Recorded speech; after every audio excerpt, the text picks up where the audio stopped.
Akron, Ohio is the epicenter of MACtion. The Akron Zips trying to make history, trying to become bowl eligible for the second time in 3 seasons, something the program has never done. And on the other side, the Ohio Bobcats trying to lock up the MAC East Division title. They can do that tonight. It's MACtion. It's next.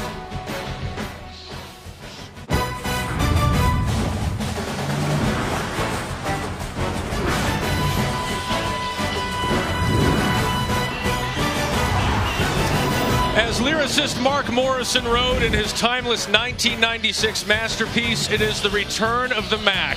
It's November, it's a Tuesday night, it's MACtion. It is Akron and Ohio in Akron, Ohio. And a lot on the line here at Summa Field, Infocision Stadium here in Akron. The MAC East title on the line. Ohio can clinch it with a win tonight. Akron needs to win tonight to stay alive in the division. Welcome in to Akron, Ohio. I'm Matt Chick along with the freshly shaven Tom Luganville. And Tom, coaches along this time of year, they like to say, well, we want to treat every game the same and approach each game the same. That's going to be a tough sell coming into tonight. Why is this game so important? Because November is the most important month. This is the month of the season. Hey, listen, everybody's injured. Everybody's tired. But for both of these teams, you have an opportunity to clinch the division. For Akron, you have an opportunity to become bowl eligible for the second time in 3 years. And for Ohio, it's an opportunity for another trip to the MAC championship game. And a great opportunity that they're going to capitalize, hope to anyway, with a great quarterback. Maybe the best player in the country you haven't heard of, Nathan Rourke of Ohio. Yeah, he's outstanding. Just a sophomore as well. This is a young man. It's already accounted for 31 total touchdowns. Listen, this is an option-oriented offense, and Nathan Rourke can do it all. He'll be utilized tonight as a designated runner. He can extend and create. He's dangerous on the perimeter as a run-pass threat. And, oh, yeah, he could throw the football, too. It's one of the reasons why their passing game is potent, because of the play action off of a strong, heavy run game presence. So take a look at the numbers, Matt. They speak for themselves. No FBS quarterback has more rushing touchdowns than Nathan Rourke. You're in a graphic with Lamar Jackson and have better numbers. That says something. He has more rushing touchdowns than Bryce Love of Stanford, Ronald Jones at USC, Rashad Penny of San Diego State. So a lot working right now for Ohio and that offense. On the flip side, though, almost the polar opposite for Akron. They're going to be without the program's second career leading passer in school history, Thomas Woodson. Yeah, one of the reasons this program has become competitive once again is because of Woodson. And they found out 2 weeks ago, just prior to the Miami contest, that he was not going to be able to go. They have to thrust a redshirt freshman into duty, and that redshirt freshman is Cato Nelson. Now, didn't make catastrophic errors in the loss to Miami, but he is young. He's very dynamic. He's a runner. He's a thrower. Very successful high school quarterback from the state of Florida. Coaches love him, but he hasn't played a lot, Matt. It's a pressure-packed game tonight for Cato Nelson and Akron here at home. MACtion next.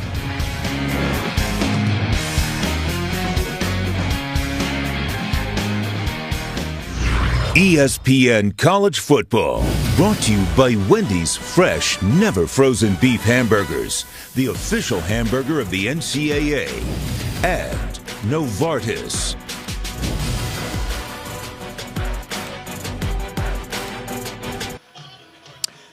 Welcome back to Akron, Ohio. Yeah, it's just a little chilly weather here in Northeast Ohio for this MACtion tilt here with the MAC East crown on the line. The Zips and the Bobcats set to go toe-to-toe, and we're about set to have leather meat toe here in a matter of moments. Ohio did win the toss and has deferred to the second half. Akron will receive.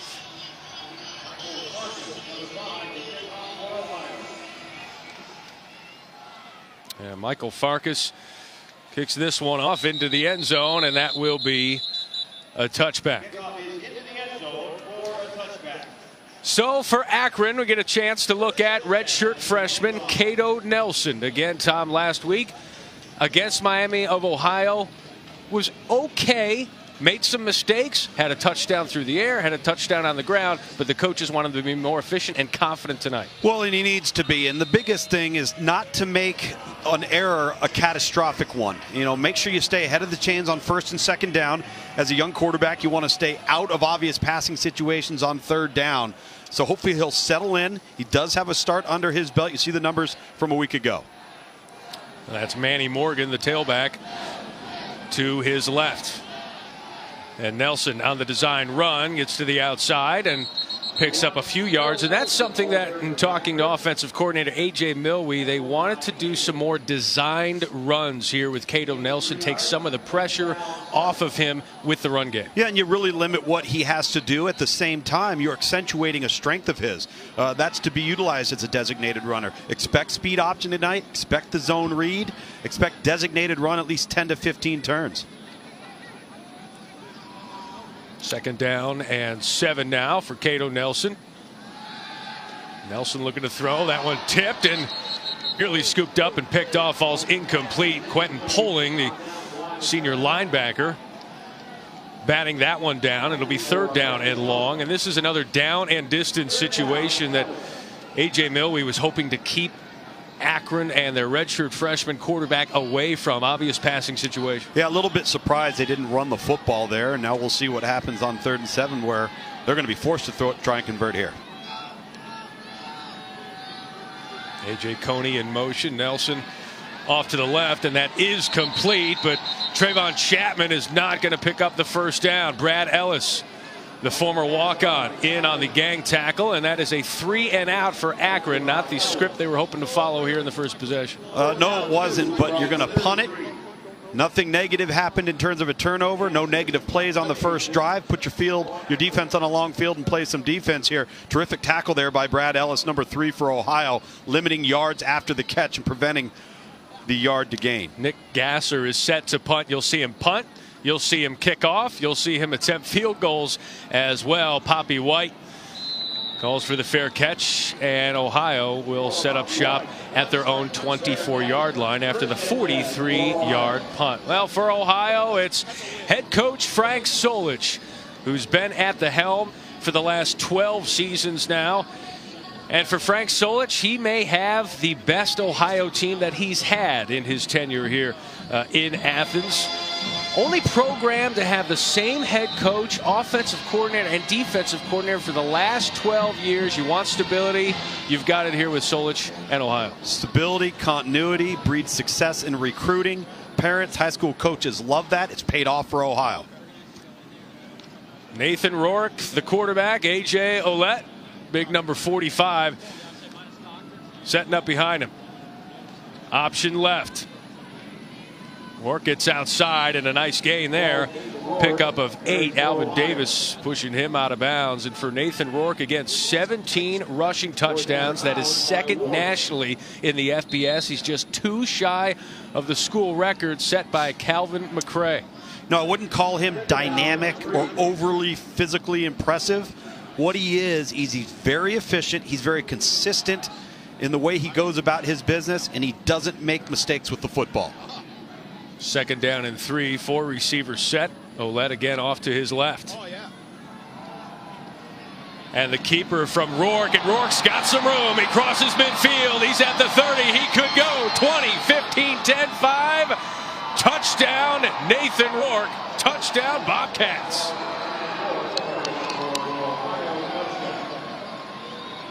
Alvin Davis had a shot at him. Josh Ward had a shot at him for Akron. He goes 68 yards to the house on the 2nd play from scrimmage.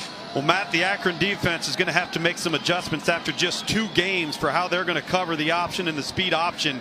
Missed tackles there without question. Josh Ward, number 52, the first culprit at the point of attack. And this is why Nathan Rourke is so dangerous running the football. Louis Servos puts that one through, and that is a very fast start for the Bobcats. Nathan Rourke with his 18th rushing touchdown of the season, giving the Ohio Bobcats a 7-0 lead on the road. Mackey's title on the line.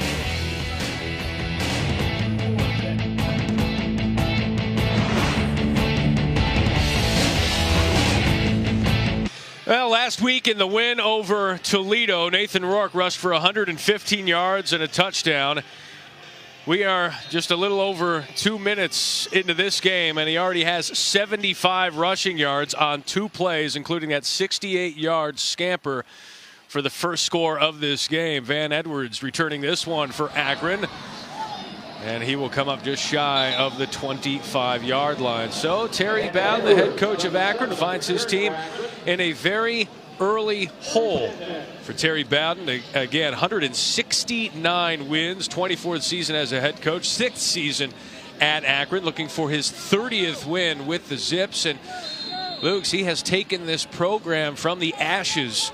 8 wins just 2 seasons ago, trying to become bowl eligible for the second time in 3 years, for the first time since they turned D1 in the late 80s. Well, it's the first time they've won at least 8 games since they went to Division I football back in 1979.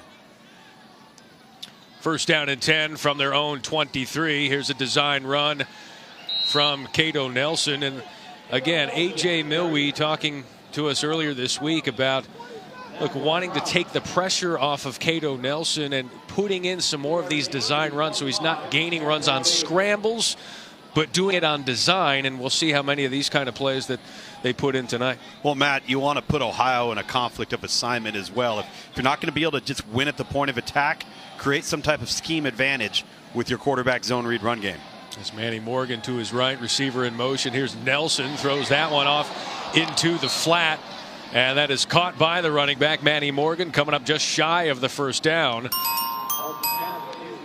And that's a gain of 6, tripping up by a proverbial turf monster there at the 31-yard line. I love the structure of that play, though, Matt. It goes kind of in line with what I was stating in relationship to the scheme. Create opportunities for your quarterback to be successful. You had the jet sweep action, the zone read action, and the play action coming off with the dump off inside. Very innovative there offensively. And coming off the field was number 32, Quentin Poling, the senior linebacker for Ohio. So he is off the field for this play. And the Zips pick up a first down. It's Trayvon Chapman, the converted quarterback, converted 2-wide receiver in the spring. Started 3 games at quarterback last year. His transition's gone well, and he's got a reception. Yeah, with Chapman, just a little short motion to the inside, a nice speed cutout for the yard to gain, and very simple, easy throw early on for the quarterback, Cato Nelson. I like the game plan. Get him in the rhythm and get him some confidence. And Quentin Poling is back out of the field. He was off the field. They pick up a first down. He's back in. He's rushing the quarterback. Nelson's rushing with the football. Nearing the first down marker, picks it up, and there you see some of the elusiveness of the redshirt freshman quarterback picking up the first. Gain of 12. Really smart decision there by Cato Nelson. He looked like he was going to pull the trigger. Didn't like what he saw, didn't force the football, realized he could take the front door with his athleticism. Watch him right to his right, boom, he pumps, comes back underneath, and a really nice job of extending the play, getting positive yards, now into plus territory for the Akron offense. Akron coaches emphasizing we have to be able to run the football in order to win this game. Nelson, though, throwing the football off to the left. A nice gain there. That's to Kevin Gladney. Pickup of 5 on the play. Second down and 5 upcoming. Marlon Brooks on the stop. Be interesting to see if Ohio decides to get up and get into the face of some of these receivers and not give that open space to the quarterback to give him a simple read. So far, they haven't made any adjustments on the perimeter, but Cato Nelson, the Akron quarterback, just taking what the defense gives him. A confidence-building drive for the redshirt freshman here. And second down and 4 for Nelson. Nelson throwing it deep and overshoots his intended receiver. That was Gladney inside the 10. Gladney looked like he was struggling a little bit there to get on his horse and track that football. Overthrown by Cato Nelson. That's okay. It's not a dangerous throw. Live to play the next down on a 3rd and manageable here. And again, for Nelson, he had just 2 days to prepare for his first start last week. Whew. Now you get that extra week. You get to streamline the offense and the game plan for him. And even the coaches only had 2 days to prepare for that redshirt freshman start last week. 4 of 6 for 25 yards here so far for Nelson. Trayvon Chapman, the completion coming up just shy of the first down. That'll bring up a 3rd down and 1 here at the 40. Fourth down and one. Excuse me. 4th down and 1 for Nelson, and we'll see what Terry Bowden elects to do here.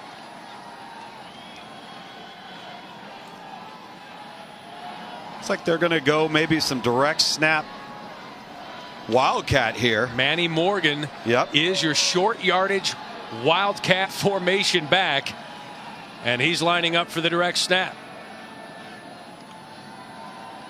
Morgan takes the snap and will pick up the first down. I really like that call, Matt. I know there was a choice to make there, but you've got rhythm and some momentum with this drive. You put some confidence in your kids and the offensive line. You make the direct snap to an every down ball carrier. I like it. Manny Morgan lowers the shoulders, falls forward, good pad level. Good call. Picking up a couple of first downs here and also keeping the ball away from the Ohio offense. Nelson rolling, throwing, completing to Austin Wolf. Pushed out of bounds at the Bobcat 31, pickup of 8.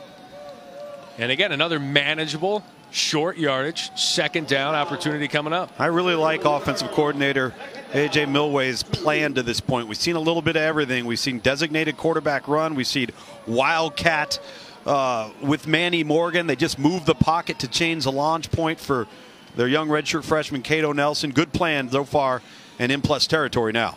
This the 10th play of the drive coming up for the Zips. And a minimal gain there. Stop for no gain is Manny Morgan. Tony Porter there on the stop, the 5th-year senior out of Lawrenceville, Georgia, Peachtree Ridge High School. Matt, these are the down and distance situations you want to be in with a redshirt freshman quarterback. Don't get caught behind the chains where you have to put the game in his hands, force him to make a play that's probably not a high percentage play. This gives you a lot of options in the playbook. 3rd down and 2 for Cato Nelson and the Zips. And the handoff to Morgan. He's got some room to run. He's at the 25, bounces it outside and nearing the 10-yard line. Steven Erickson with a nice block to spring Morgan and a gain of 21 yards. Yeah, the center Steven Erickson as well as the left guard Brandon Council.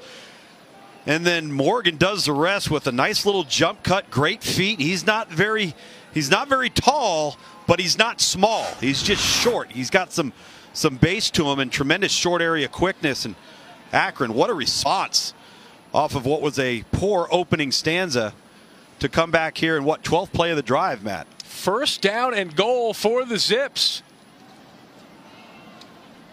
Nelson on the keeper, gang tackled inside the 10. Gain of about 2. Evan Crouch with the tackle. Crouch, number 47, did not play last week, sat out with an injury. Matt, this is the area of the field for a redshirt freshman quarterback that you want to make sure as you're coaching him throughout the week that he understands the situational awareness, how important field position is and protection of the football here. Be careful. No matter what happens, come away with points, run your offense, but understand where you're at on the field. Junior running back Van Edwards to Nelson's left. The fake, the throw, the cut. No! Nearly a one-handed grab. Nearly hauled that one in. Was the tight end H-back Kobe Booker just out of his grasp. Well, at 6 foot, 273 pounds with Kobe Booker, you need to stick this ball right on him. And he just ended up leading Booker a little bit too much. He makes a good effort, almost pulls in the one-handed grab, and Cato Nelson wishes he could have that one back. He did everything right except for the end result in terms of accuracy. I love, again, the scheme has been sound. Cato Nelson's making good decisions, but he wishes he had that one back. This Akron offense has already converted 2 third downs. If they can convert this one, it'll be a touchdown. Nelson nearing the goal line. He's going to be stopped just short. Javon Hagan stops him near the goal line, just inside the 2. And Terry Bowden looks like he's going to kick this one. And this is a smart move. You can't take that much time off the clock. have that long of a sustained drive and risk coming away with nothing. I like the call. I think it's a correct call for Terry Bowden. And well, a really impressive drive there for Akron to bounce back after just 2 plays and a 75-yard touchdown by Ohio quarterback Nathan Rourke. A 7-minute drive for the Akron Zips. Here's Nick Gasser manning all of the kicking opportunities, punting, kicking off, and place kicking, and boots that one through for the Zips. So a long drive results in at least points for the Zips. It's 7-3 visitors.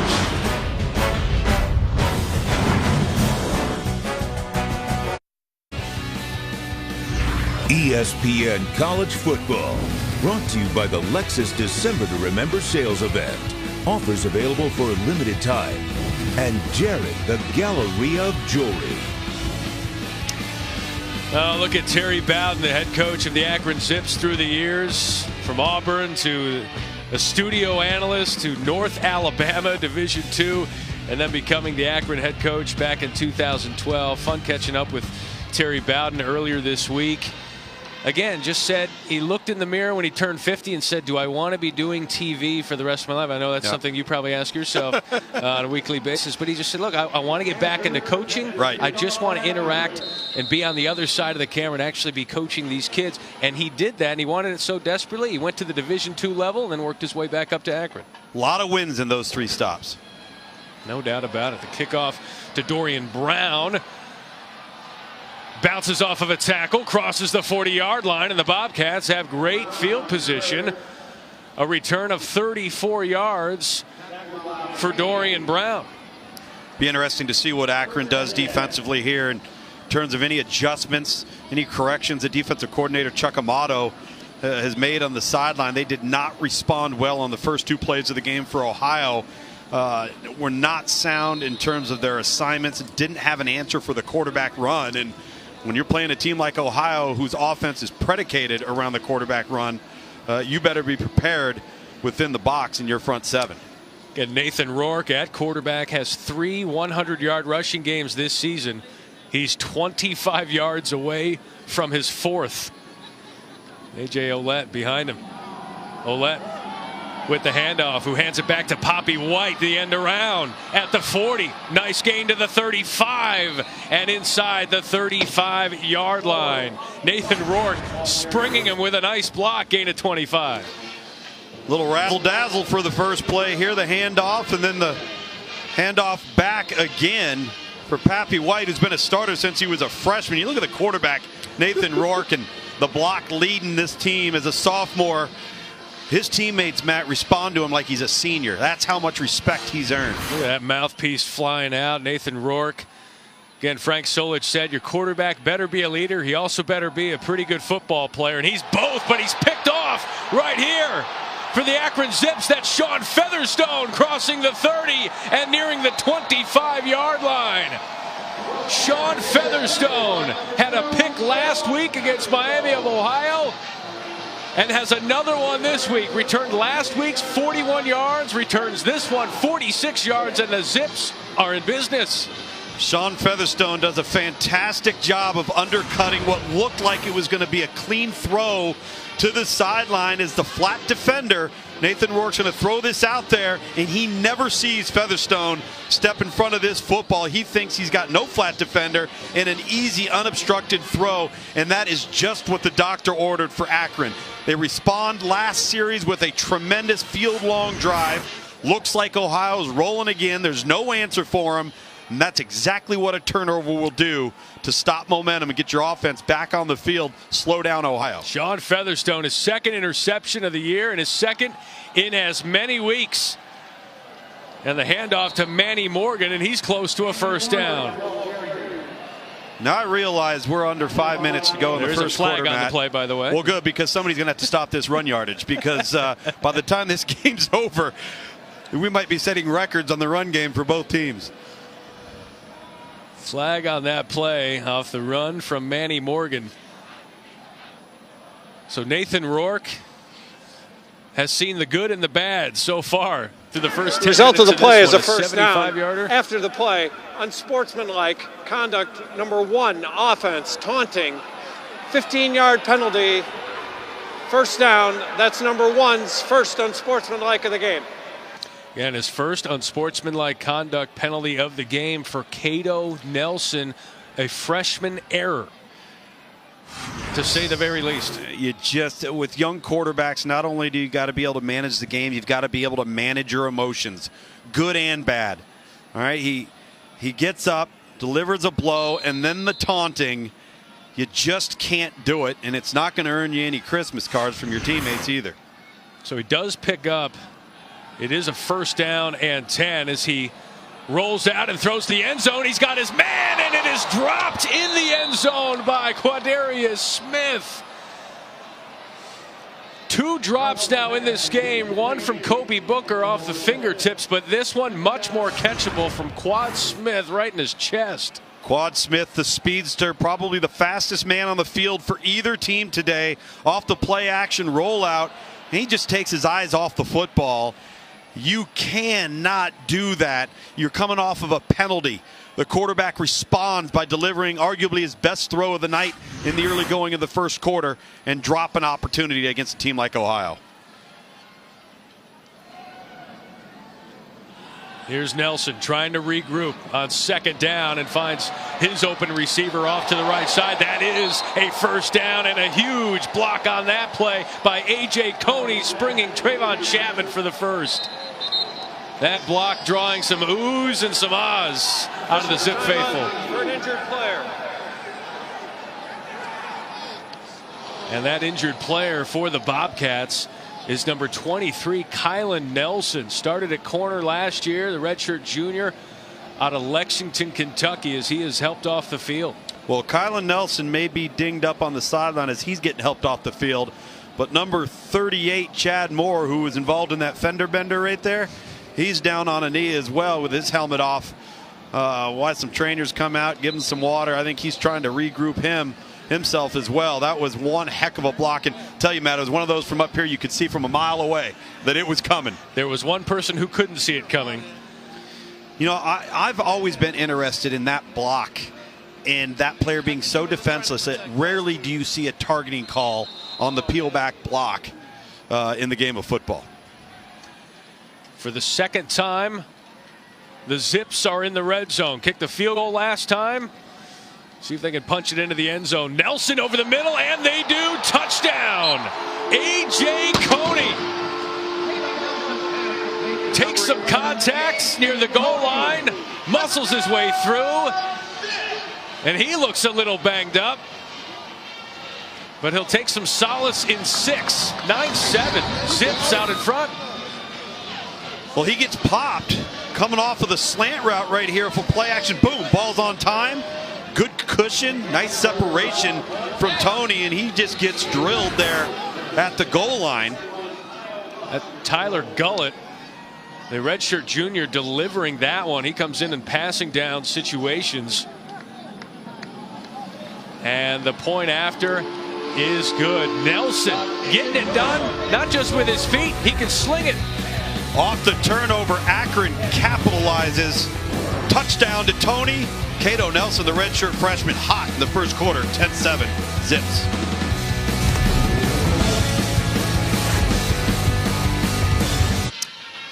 Maction on tilts here on this Tuesday night. Already 225 total yards of offense. And your broadcast crew is not upset about it in the least. Dorian Brown on the return, catches it at the 10, crosses the 30, crosses the 40. And once again, Ohio with great field position. Well, this game going to go out on a limb and say it's already better than last year's game between Ohio and Akron. No touchdown scored in this game. Fourth quarter, though, the Zips had a chance with 22 seconds left. JoJo Natson dropping it in the end zone. Could have won that game, and then fourth down, Terrell Goodman incomplete. Final score 9-3. The first time Ohio won a game without scoring a touchdown since 1971. No non-touchdown superlatives or factoids going to be released here tonight. As you look at the series history, again, Terry Bowden looking for his first win over Ohio as head coach of the Akron Zips. Nathan Rourke trying to bounce back from that interception. A.J. Ouellette bounces this one to the outside and picks up a gain of 4. You know, this Ohio offense has been a very inside run heavy scheme. That's the only run we've seen tonight in 3 series where they've run the football inside with Ouellette. They've been a perimeter run team to this point, had a little razzle-dazzle on the last drive, but something tells me they're going to continue to try and keep it on the ground until Nathan Rourke settles in, and he has a short memory about that last throw. Nathan Rourke, 2nd down and 6. Already with a 68-yard touchdown run. This one, the pitch to Ouellette. He's got some room to run. He picks up the first down, shoved out of bounds, and there's going to be a flag for a late hit.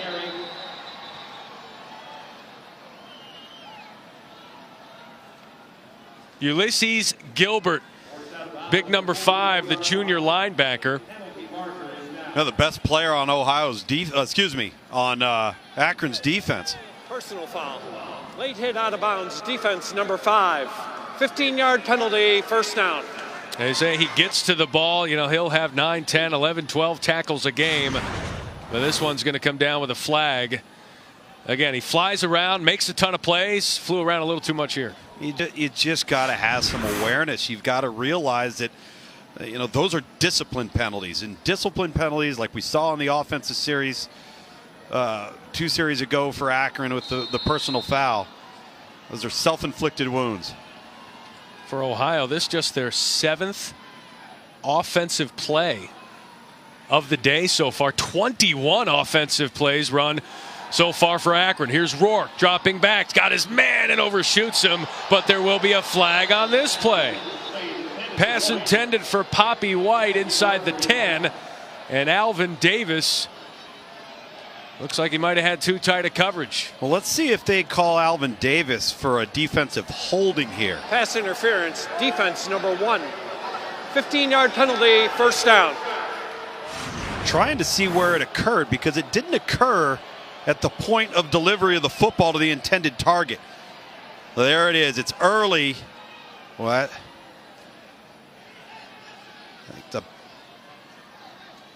A little shove in the back. A little shove in the back, yeah.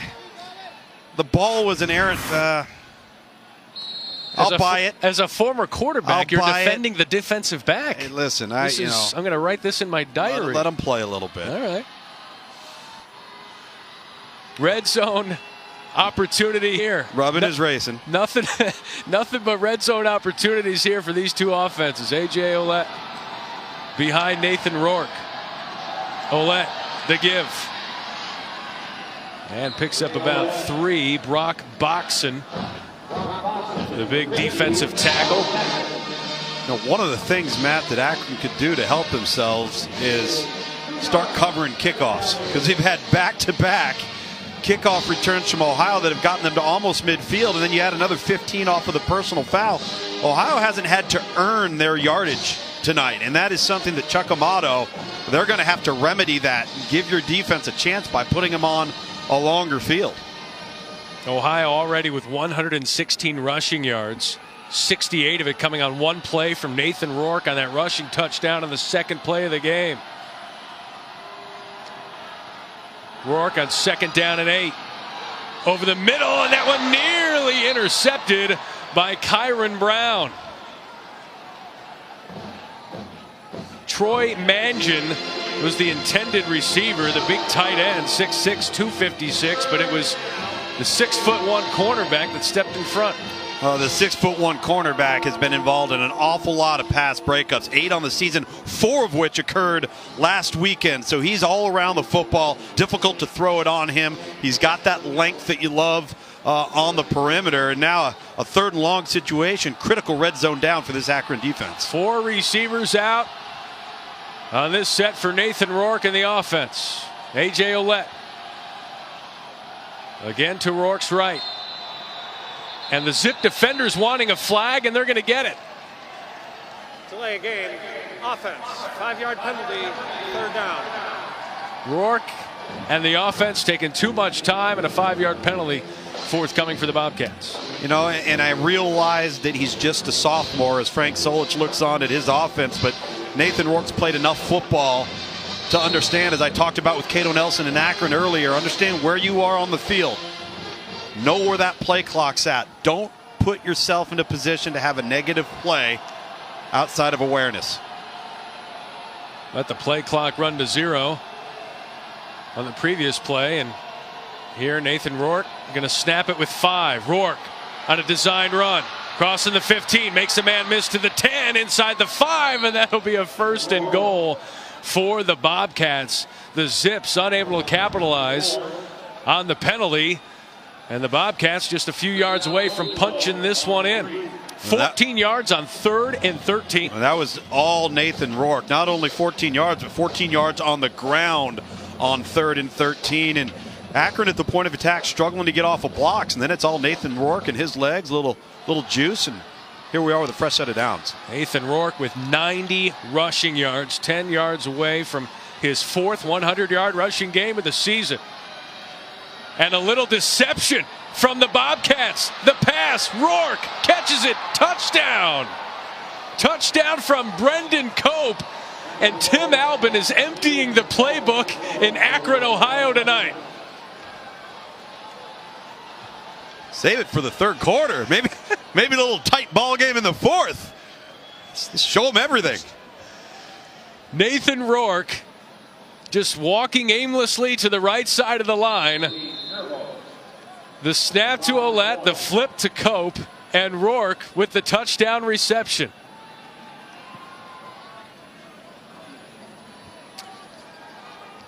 Touchdown Bobcats. Bobcats back in the lead. And look at Brendan Cope even standing on the left-hand side. He flips around and finds his quarterback, paying back his QB. Ohio in front. Well, there you see Brendan Cope with the touchdown pass. He's accustomed to receiving touchdowns, but the wideout throws it to his quarterback, Nathan Rourke. And Nathan Rourke with his first career reception, and it goes for a touchdown. And he's on the phone now. Yeah, I know. That's my first reception. Yeah, wasn't it great? Look at it. We're emptying the playbook here tonight in Northeast Ohio. You know, so now what we're going to have to do, let's get some involvement from our fans out there. Let's get some, some social media going. Find out who this year has thrown, caught, and rushed for a touchdown at the quarterback position. You are putting the pressure on our statistician right now. I mean, you. But did you see how I did it kind of behind the scenes? Into a sweat right where now. I called on the American public. He is shedding layers. He's sweating so much. Van Edwards crossing the 10, and a big hit there. Tackle at the 16. And a late flag on the play comes in. We'll get that flag coming up. Fresh off their thrashing at Notre Dame, undefeated number 7 Miami, number 7 for now. Home again at Hard Rock Stadium to take on Virginia.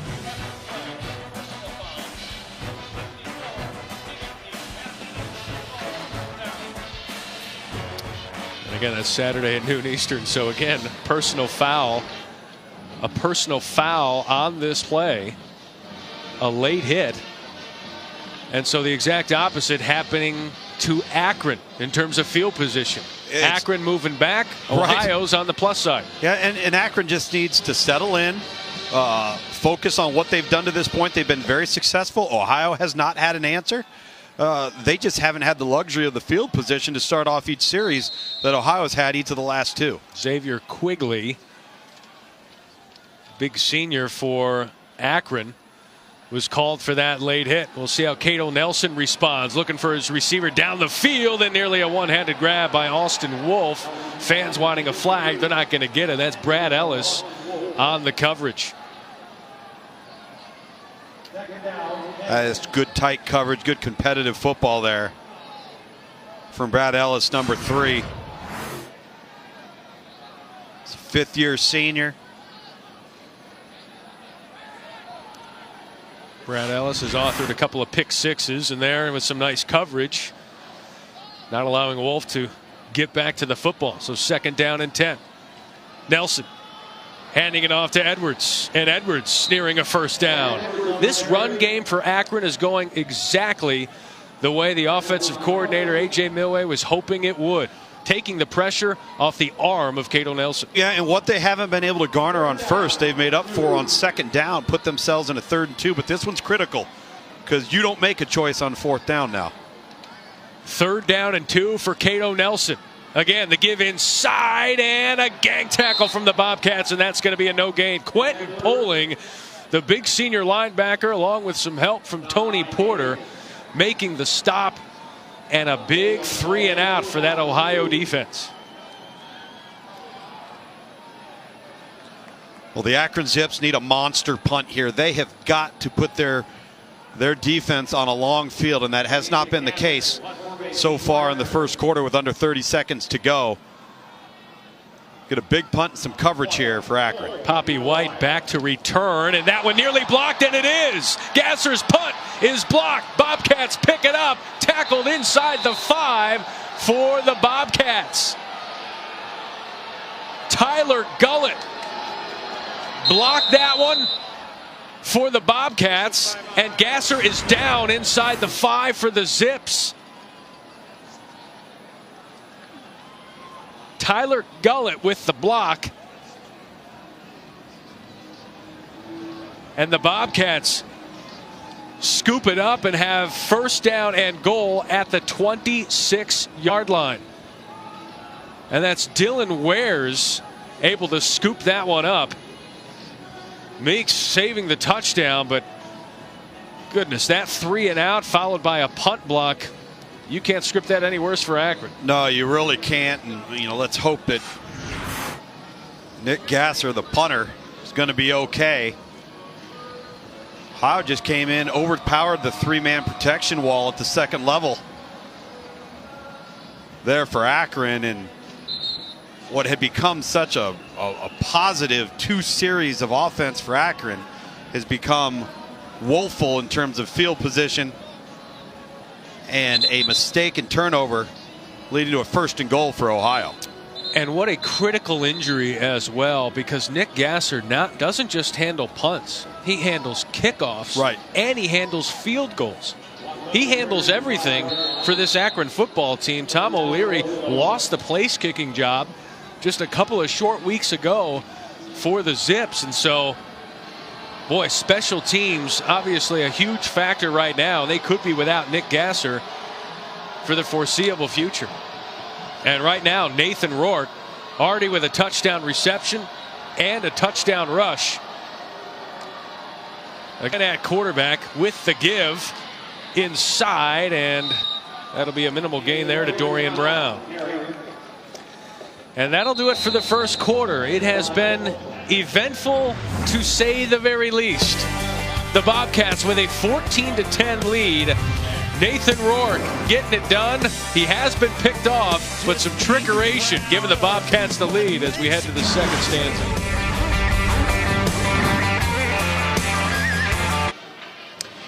(14-10) Ohio in this key MAC East Division tilt. Ohio can lock up the division with a win tonight against Akron, and the statistical comparisons, well, the offense has been remarkable, at least in the 1st quarter. 133 yards for Ohio, 132 yards for the Zips, separated by 4 points on the scoreboard, but it could be more here. Nathan Rourke with Dorian Brown behind him to begin this 2nd quarter with a 2nd down.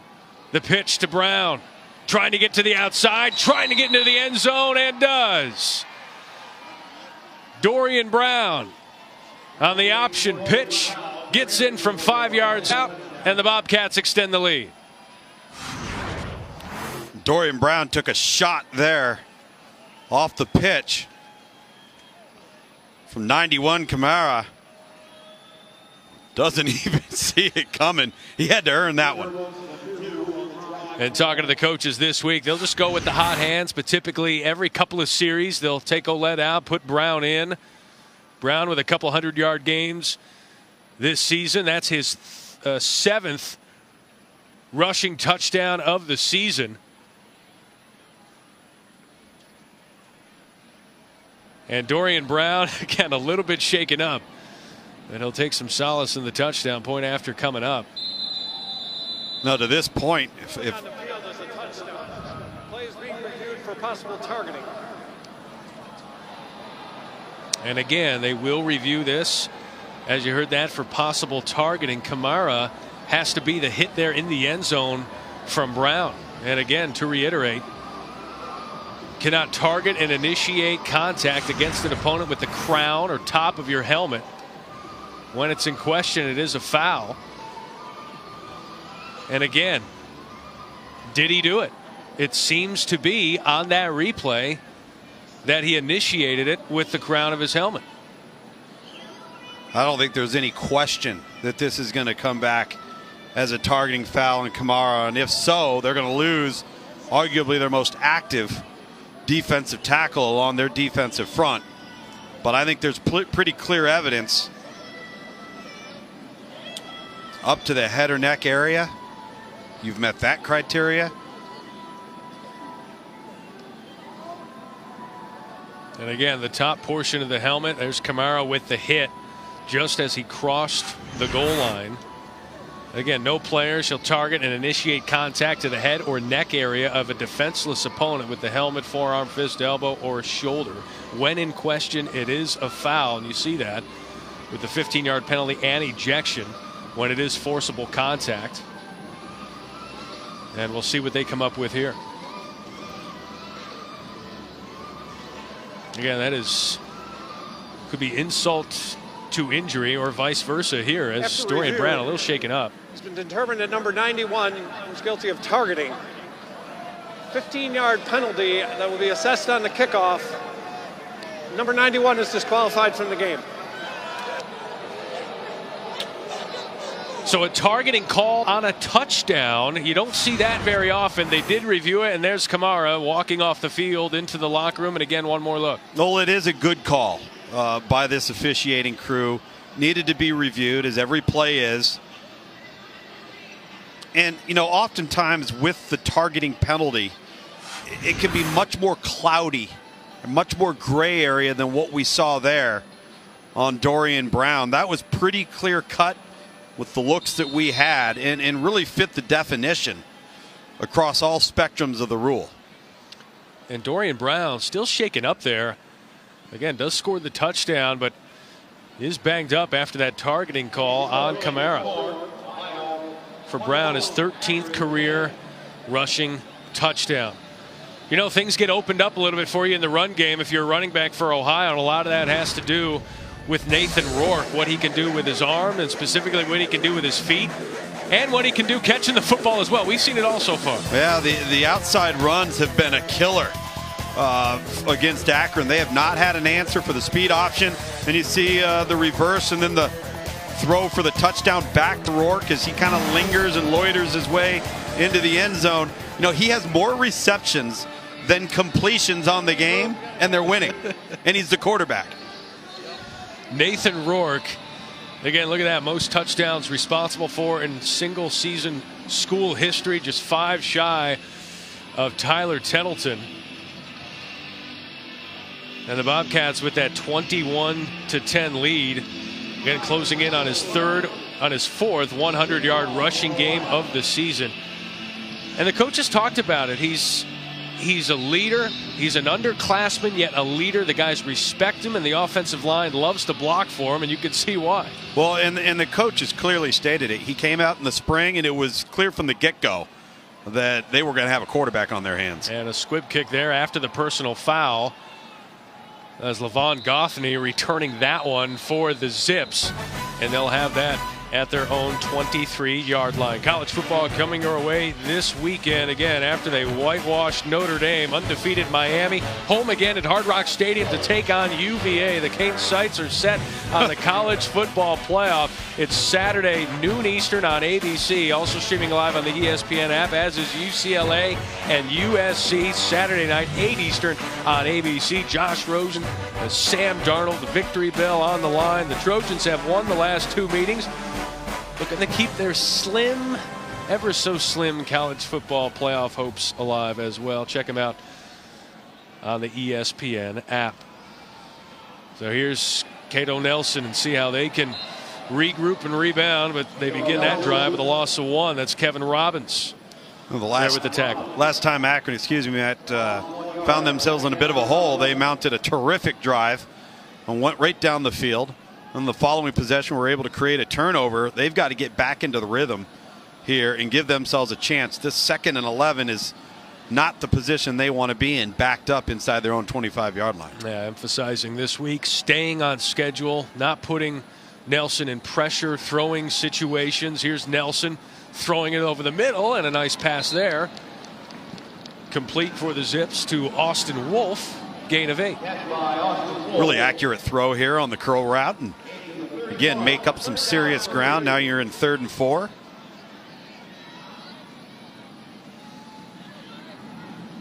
Big down coming up for the Zips. And the coach is talking about the running backs and receivers helping out the redshirt freshman here, and so far they have. Saw some movement there on the line. Nelson lobbing that one up out of the end zone, and not sure what happened there. The line did not move, and it's a 4th down. The offensive line, all 5, had no clue. Yet the ball got snapped. The ball was snapped, yet nobody moved on the line. Cleon Aloese jumped right off the football. Let's take a look at this. Snapped the football. Aloese almost touched the football. It has rendered the broadcast booth speechless. And it looks like Nick Gasser is back into punt, which is good to see if you're a Zips fan. That's Poppy White catching that football, and the Ohio Bobcats will begin their drive inside their own 30. Coming up. Welcome back to Akron. We've seen some things that you rarely see here so far in this college football game. Again, a quarterback catching a touchdown, which is not as rare as this. Again, Steven Erickson snaps the ball. He sees Cleon Aloese encroach, and so he snaps it, and he had to be thinking that's going to be a penalty, but nobody moved on the offensive line. And I think it should have been a penalty. Unfortunately, that's not a reviewable play. But I don't think there's any question that the hand of Aloisi was across the ball as the ball was being snapped, and that should have been a foul. And again, the other guys on the offensive line obviously did not know that the ball was snapped. Cato Nelson thought he was going to get the penalty, did not. They punt, and here comes Nathan Rourke, who's tackled behind the line of scrimmage by Ulysses Gilbert. One of the top tacklers in all of college football with the TFL on the Ohio quarterback. And it's the first time tonight we've seen somebody on the defense of Akron actually make a play on the quarterback, and of course behind the line of scrimmage as well. 92 tackles. That's the 5.5 tackles for loss now for Gilbert on the season, but good to see the adjustment, and hopefully these linebackers can start making some play on this this Ohio run game. You thought Rourke might pitch that one to Ouellette, decided not to, takes the loss, and now it's 2nd down and long. This time he does hand off inside to Ouellette, just a gain of 3. Andrew Hauser with the tackle for Akron. Well, this is the first big 3rd and long that we've seen where Ohio, Matt's been in their own territory. They've had such a field position advantage. And now this is a big down for this Akron defense, because if they can hold here, they get the ball back. Now they're going to be putting their offense on the field in prime position. 3rd down and long for Nathan Rourke and Ohio. Akron showing a look at the line. And they bring some pressure. Rourke trying to escape from it, and does for a couple of yards, but he's brought down at the 30.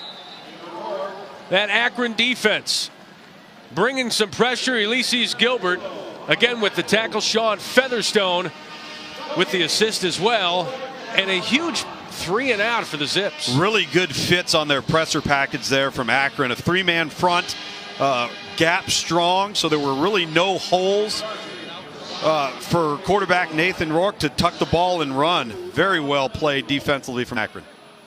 So a 3 and out for the Zips defense. Sean Featherstone back to receive that one, calls the fair catch. And Akron gets a little bit of redemption there for that bizarre snap that we saw earlier. They had the punt, they get the 3 and out, but they've had some miscues here in this game. It could be better here. Yeah, just 10 points on the board right now, but they have sustained some drives. They've looked very well. What they've had a hard time doing is holding onto the football. Now, this would have been a difficult one-handed catch for a 270-pounder at the tight end position for Akron, but this is a flat-out drop right here. And then you see the blocked punt for Ohio, putting themselves inside the 5-yard line to start an offensive drive. And we'll see what Nelson can do here. He's got a man wide open for the Zips at the 50. That's Quinarius Smith, and no one's going to catch him. He's a sprinter on the track team, and he speeds his way into the end zone for the touchdown. 71 yards on busted coverage for the Bobcats. Credit Cato Nelson for recognizing it and taking advantage of the throw down the sideline. You're going to see the receiver to the bottom of your screen here. This is a corner cat. They pressure, but they also go weak side linebacker, and the safety doesn't get over the top there. That's just a bust of alignment and coverage. Number 32, Quentin Poling, doesn't get out wide, and Akron makes them pay. The point after is good, and for Akron, they did not have a 50-yard play all season. That one goes for 71 yards, and Quad Smith, a huge play. Cato Nelson delivering 21-17.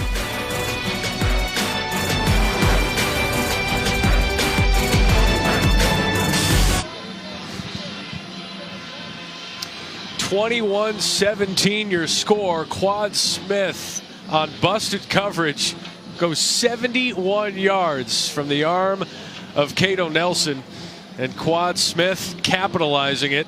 What happened here on this play defensively? Well, Matt, first off, this is not a fundamentally sound pressure. This is going to be a corner safety weak blitz. You see the corner off the cat safety, but now you're asking a linebacker, 32 Poling, to get out to the perimeter there and cover a streaking Quad Smith down the sideline.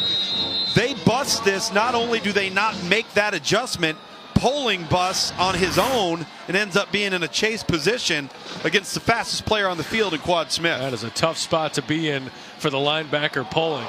Here's David Burrows, who's hit hard, ball on the ground, and the Zips say they have it. There isn't a man on the Zips sideline who doesn't think that Akron has this football. And they do.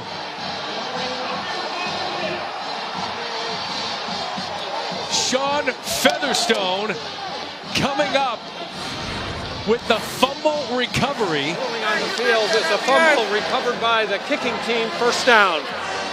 There you see Featherstone, number 2.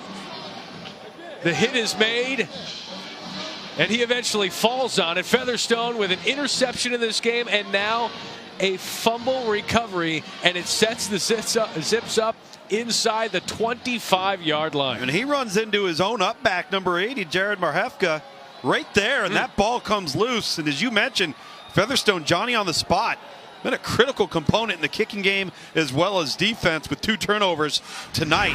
And finally, Akron's offense finds themselves in tremendous field position, momentum back on their sideline, and an opportunity to score. They've come up with a pick. They've come up with a fumble recovery.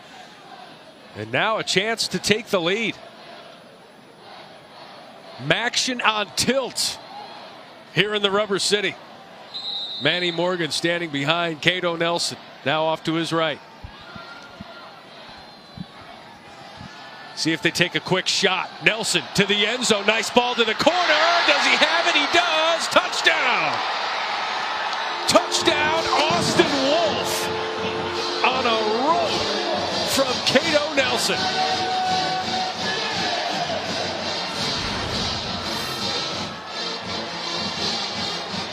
Austin Wolf, that's his 4th touchdown of the season, and Nelson couldn't have put it in a better spot. Right knee down, ball in the grasp, and that's a score. I'll tell you this, that wasn't a good throw, Matt. That was an outstanding throw. The ball placement was exceptional. I think this is going to get reviewed. Completed pass for a touchdown. The play is under further review.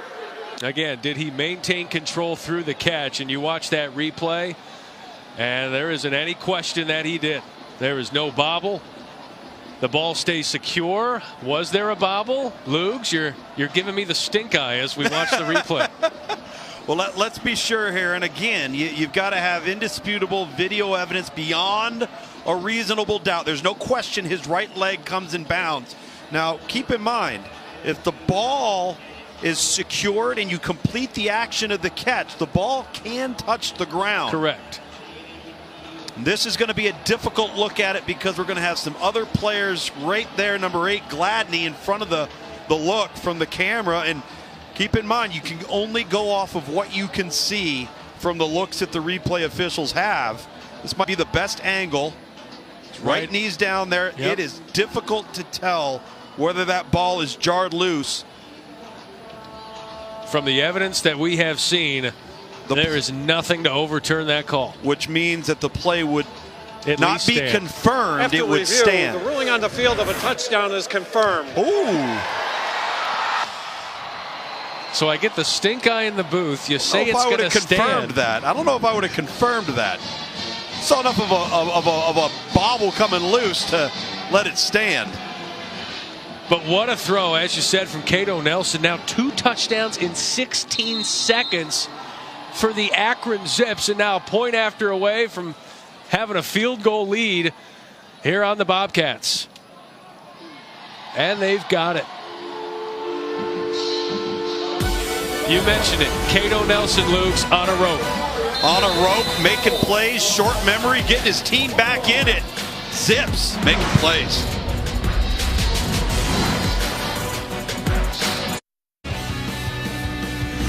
ESPN College Football, brought to you by Rent-A-Center. Big brands, small payments, all without credit. And Infinity, empower the drive. Well, Frank Solich spent more than 40 years associated with the Nebraska football program, first as a player, then as an assistant, and then as the head coach. He spent his last 12 years as the head coach of the Ohio Bobcats, still looking for his first conference title of any kind since 1999 when he was the head coach at Nebraska. Well, all I know is University number 12, because his jersey was damaged, is now wearing number 8. all right, that's Nathan Rourke. That's good to know. We might need to be aware of that. Starting quarterback for Ohio.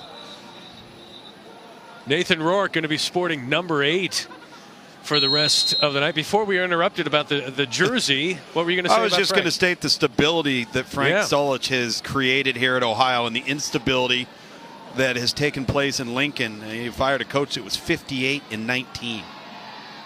Won 75% of his games. And now went away from a division crown here. Again, Nathan Rourke wearing number 8. Ball to the outside, and that is complete. Nice ball, maybe a better catch from Poppy White, and that ball coming loose. But they're saying he was down as he crossed the 50-yard line. Should be a gain of 27 yards for Poppy White. Not the prettiest of balls. The runner had stepped out of bounds. But Rourke getting it done. A nice catch from White. Well, he placed the ball in a spot where only White could really have an opportunity at it, and pretty decent coverage. Might not look pretty on the way to getting there, but the end result was favorable. Nathan Rourke, again, sporting number 8. Another one to Poppy White and closing in on another first down. So back-to-back passes from Poppy White from Nathan Rourke.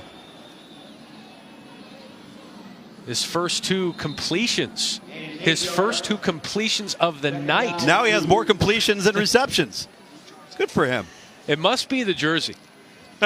Number 12 was not working for Nathan Rourke. Number 8 working just fine. Sometimes in hoops it's the shoes. Right here it's the jersey. Looking nice.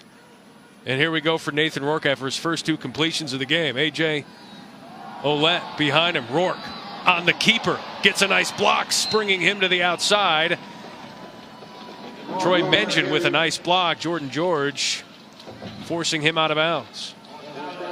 Yeah, without Troy Mengen, 82, the tight end there, that's a loss. And, you know, Frank Solich, the job that he has done here, and literally Jim Grobe started it in Athens, Ohio. Frank Solich has extended it, and it has just been a remarkable run, and it's quietly gone unnoticed, unfortunately.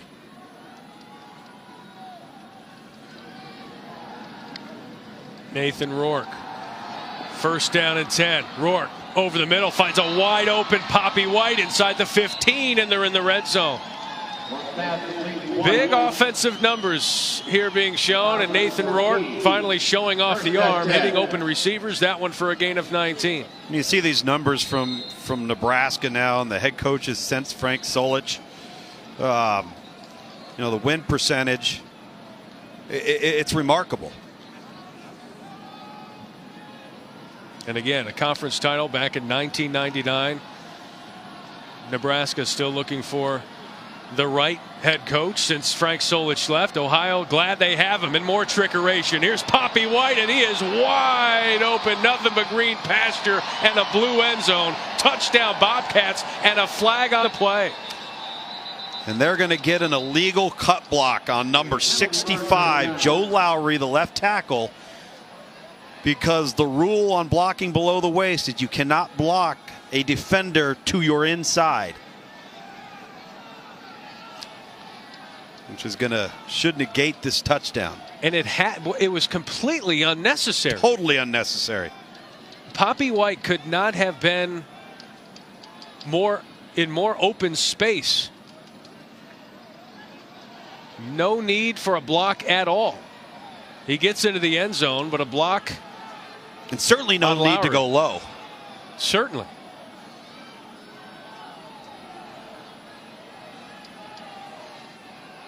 The officials talking this one over. Personal foul. Block below the waist. Offense number 65. 15-yard penalty being enforced from the goal line. First down. Enforced from the goal line tells you where that penalty happened. Let's look at it here, Luke. Yeah, you see the reverse, and this is a play that Ohio has gone to multiple times. See 65 right there, and that is it's unnecessary. It's a discipline error, but from a rules perspective, it's okay to cut block and block below the waist. You just can't do it to your inside. That's considered a defensive player, and that's a good call by the official right on top of it there along the sideline. Frank Solich doesn't like it. You may not find a more unnecessary block be penalized in college football than that one. And the flag being thrown in the end zone. You could call it a ticky-tack foul, but by the letter of the law, it's the right call. There's no question, especially when he went low. Didn't need to go low. Not sure what the officials are discussing here. They're bringing out the review camera just off the sideline at the 20-yard line. Not sure what Coach Frank Solich on the Ohio side is arguing over. I wonder if he wants to know if the penalty happened after he crossed the goal line and Maybe scored a touchdown. But it doesn't appear like they're going to look. I'll give you another look here if we have time before the ball is snapped. No, they're going to snap it here. We'll try and give another look. There. Well, Nathan Rourke now with a first down. No touchdown. It is a first down after the block. And Ouellette is wrapped up behind the line of scrimmage. That's John Lako, the sophomore, out of Monroe, Mississippi. This young man's going to be a really, really good player. Just a sophomore. Got 52 tackles. That's his 53rd on the season. But you see the explosiveness, the ability to get to the football. And he's going to be a promising guy for Akron here in years to come. A loss of 1 on the play. And we'll see if this Akron defense can take advantage of that penalty on the Bobcats. Here's Rourke. Looking to the end zone. Now he's going to tuck it and run. Crosses the 15, and he's wrapped up at the 13-yard line. Ulysses Gilbert again, big number 5, gain of 3. And that brings up a 3rd down for this Ohio offense. And again, you go back to the penalty on what would have been a touchdown on the reverse to Pappy White. And instead you find yourself with no points on the board and a 3rd and long situation on the 13-yard line. Zips trying to get off the field and force a field goal attempt. Nathan Rourke has a touchdown run, a touchdown reception. And now he throws over the middle to White, who drops the football, and he's hit hard, and that's a flag. Pappy White dropped the football, and this might be a tailor-made targeting call. Yeah, let's wait and see. This was a collision involved in more than just one defender on number 4, Pappy on the White. Field is an incomplete pass. Personal foul, targeting, defense number 1. The play is under further review. And again, we'll give you some looks. That's Alvin Davis, and that is a critical targeting call, not just for the penalty, but for the player as well. The sophomore out of St. Thomas Aquinas in Fort Lauderdale, one of the leaders on this defense. Let's take a look. I don't think there's any question. Especially with the ball not having been secured, the player becomes defenseless. Again, the play happening so quickly. No doubt there is forcible contact to the head or neck area. And in this particular instance, it also looks like with the crown of the helmet in terms of leading to that head or neck area. This would check a lot of boxes for the replay officials. So you've had one penalty on Ohio that was unnecessary, that would have resulted in a touchdown, and you have a targeting call that, frankly, the hit wasn't necessary. The ball was already dropped, but it was happening so quickly that Davis unable to stop himself, but did lower the boom and will likely be ejected from this game. And if he is, that will be the 2nd defensive player ejected for the Zips here in the first half. The ruling on the field of targeting is confirmed. Half the distance to the goal, automatic first down. And the Zips Number defenders 1 is disqualified from the game. Are beside themselves, as is Alvin Davis. And he will have to walk off this field. That's a big blow for a guy that leads this secondary. 57 tackles. 9 tackles a week ago in their loss to Ohio. Really good athlete out of South Florida, prominent high school program in St. Thomas Aquinas. And to your point, that's 2 targeting fouls to 2 key elements at 2 levels of this defense for Akron. The defensive front, now the defensive back end, and a fresh set of downs to go along with it for this Ohio offense. So the defensive tackle, Kamara, has been ejected, and so has Alvin Davis. So someone on the line, someone on the back end. And now Rourke and this offense trying to capitalize, and they do not. Troy Mangin drops that football, and it'll bring up a 2nd down. Both George helping to force that one loose. Yeah, both offenses guilty of not securing the football in a wide open situation in the back of the end zone. This is more of a catchable ball than the previous one we saw from Akron early in the first quarter, but Mangin's got to make that play. He's been really good in the blocking game for the quarterback run game, but when you have that opportunity by yourself in the back of the end zone, you got to come down with that football. Midway through this 2nd quarter, already 45 points scored in this game. Rourke and Ouellette trying to add to it. Ouellette inside the 5, down to the 2.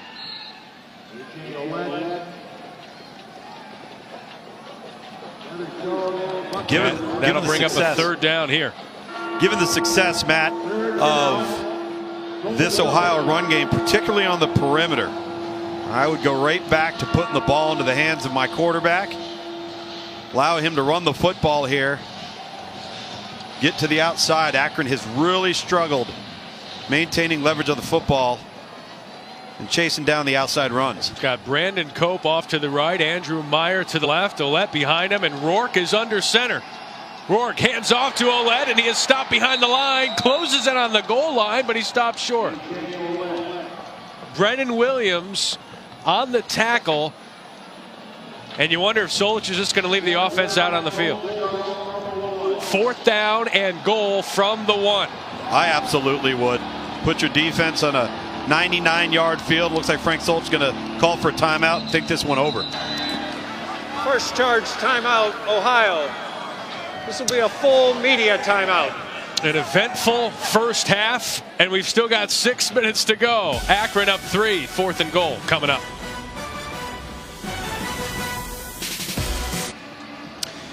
Welcome back to Akron, and after the timeout, Frank Solich has thought it over and says we're going to just guarantee some points here. At least you would think so, with the right leg of Louis Zervos. This surprises me. A little bit. It really does. It's a high-scoring game. Field goals may not win you. But you put a redshirt freshman. If you don't get it, you put a redshirt freshman quarterback inside his own end zone to start a drive. Zervos here from 19 yards, and that'll do it. Tied up at 24. Akron and Ohio knotted up here with 6 minutes and change here to go in this first half. You know, we talk about Pac-12 after dark. How about midweek action? We've seen it all here, Luke's. Interception, fumble recovery, block punt, a quarterback catching the ball. What else you want to see? Well, one thing that I do love that we've seen is we've seen each team answer the other team's error. So you saw the turnover there. You're going to see a little end around with the pass back to Rourke here for Ohio as he caught a touchdown. He's rushed for a touchdown.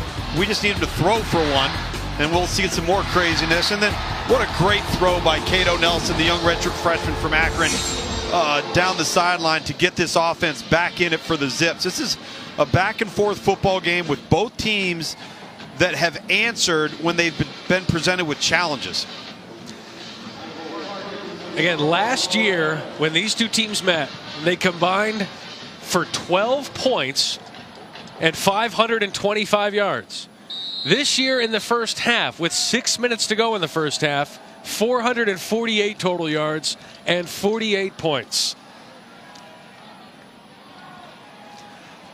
Van Edwards on the return and nears the 25-yard line. Let's check in with Molly in the studio. Molly?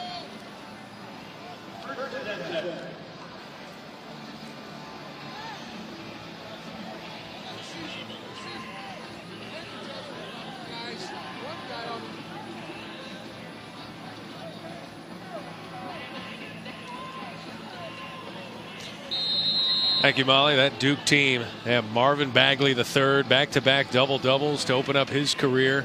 Remember Paul Biancardi saying he was the best player in the country as a high school prospect as a junior.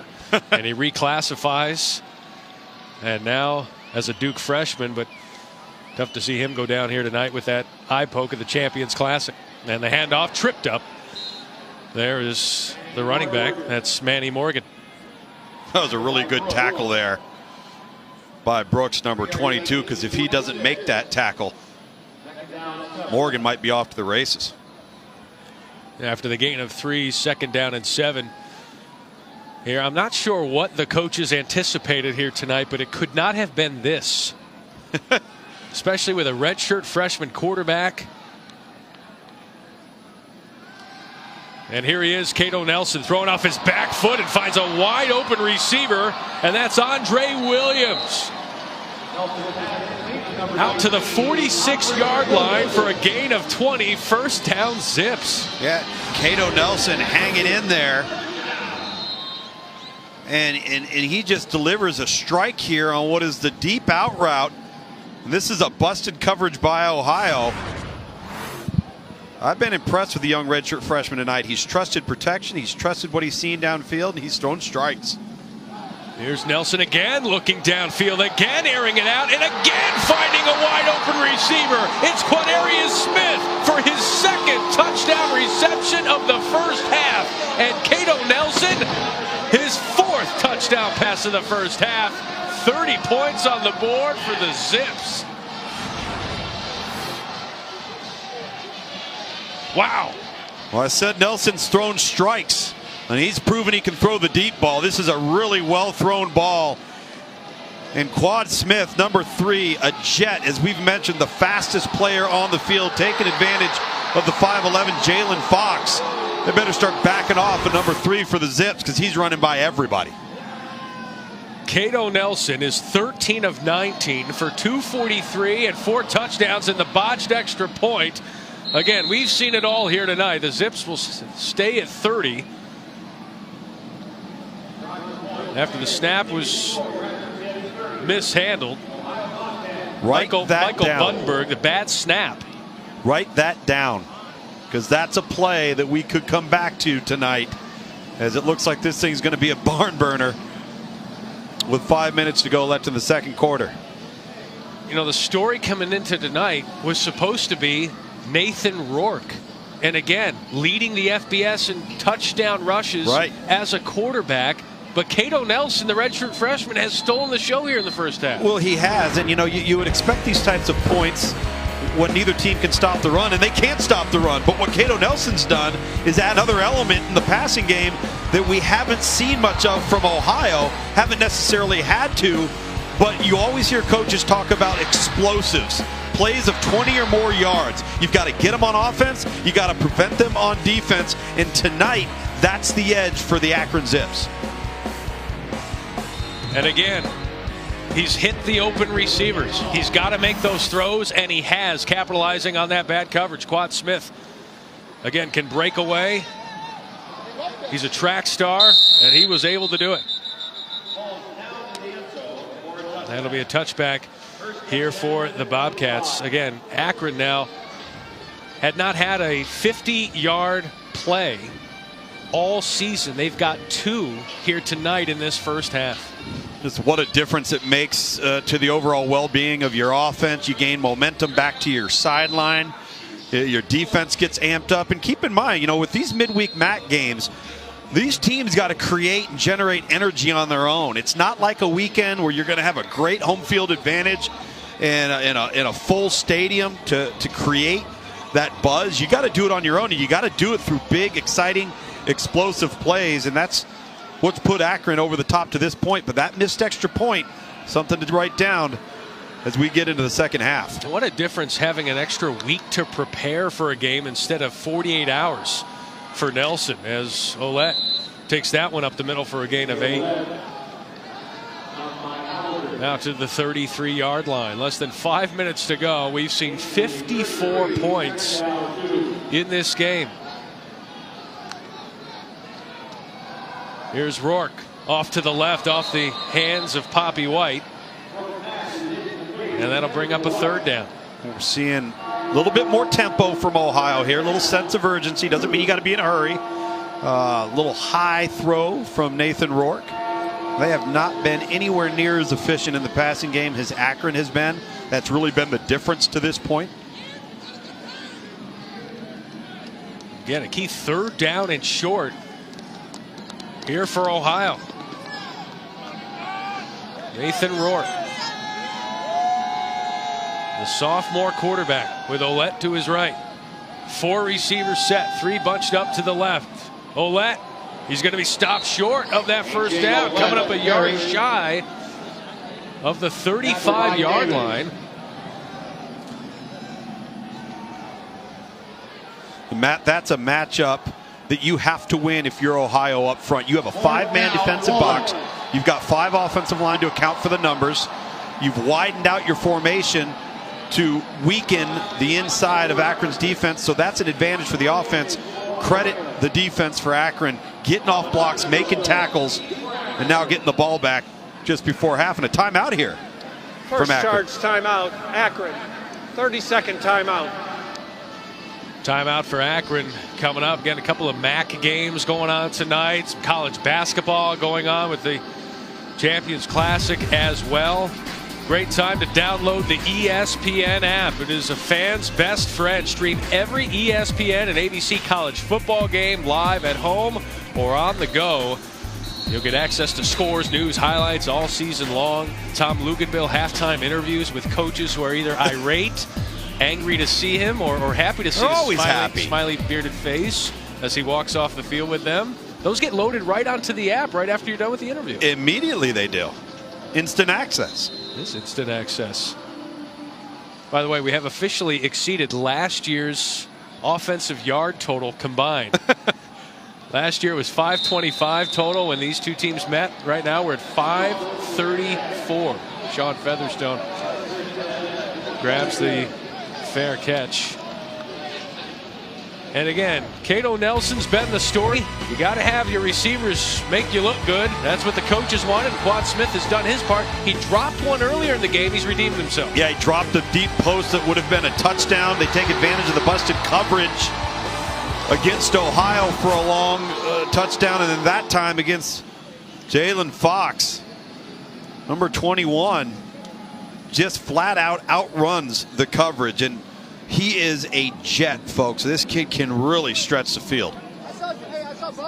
Van Edwards, the tailback, takes the handoff and finding some room to run, crossing the 30-yard line. Back to Quad Smith.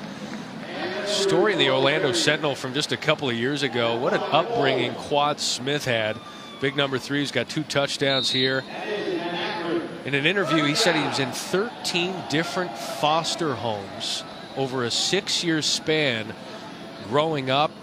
His mom was physically and verbally abusive. His dad was in jail.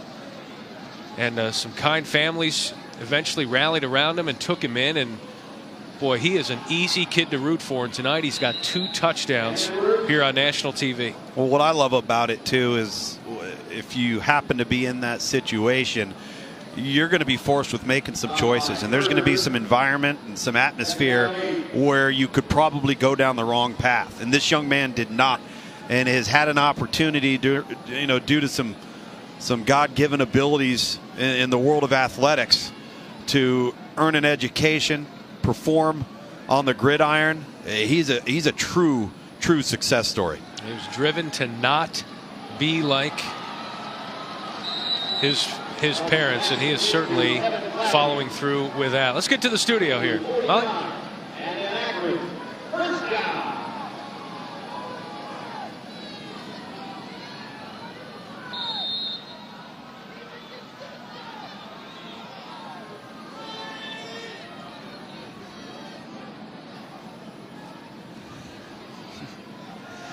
All right, thank you, guys. Molly and Trevor. Yeah, guys, thank you. I had a chance to see Wisconsin a couple of weeks ago against Indiana.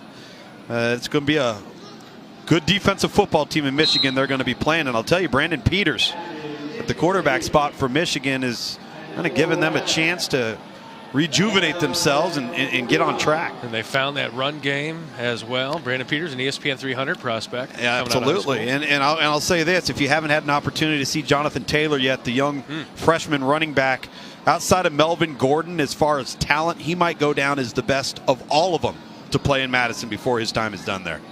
Corey Clement, Ron Dane, all from that New Jersey area as well. He's also from New Jersey, and a great freshman talent there as well. As Cato Nelson quietly going about his business, finding Kevin Gladney for the first down. Cato Nelson looks like he's down at the local pub throwing darts. I mean, he is really impressive with his accuracy. He's in rhythm. The ball gets out of his hand quickly. He carries himself in a very mature manner. He's really the reason why Akron's gotten to this point in this football game, because he's been able to rebound from mistakes and keep a momentum going for his team. Nelson pump fake, throwing deep, has his guy on the sideline, and that was Wolf again, and that was knocked away from Kylan Nelson. Nelson coming over in support to tip that one away. Yeah, very fortunate there. Tough to complete a play fake against the hash safety, because he's going to beat you to the sideline if you don't get the ball out in a hurry to make that hole shot right there between the corner and the safety down the sideline. Really well done, as that ball is intended for Austin Wolf. 2nd down and 10 here. Nelson working on a career night. 268 passing yards, just his 2nd career start. Nelson keeps it himself, and a nice tackle there at the 40-yard line. Chad Moore held onto the leg, did not let go. That's a gain of 1, setting up 3rd and long. 3rd and long with this half winding down. I think You're very patient here with the clock. Let it get down, let it get low. Run a play. Make sure that this series ends in some form of a kick. And get yourself into halftime with as little time on the clock if you got to give it back to Ohio. More than 500 combined yards of offense, 54 points. Akron has scored touchdowns on their last 3 possessions. But here on 3rd down and long, Nelson looking for the first down, and that one's out of bounds. And his receiver, Trayvon Chapman, pointing downfield, wanted him to throw that one more down the field. He felt like he would have had a chance. Yeah, the 6'1 senior Chapman, a little miscommunication there with his young redshirt freshman quarterback. One of the few miscommunications we've seen on offense with a guy that hasn't played an awful lot. So, been a lot more bright spots than there have been errors of execution for the young quarterback as he talks it over with his intended target. Again, Cato Nelson, if you're just joining us, making his 2nd career start.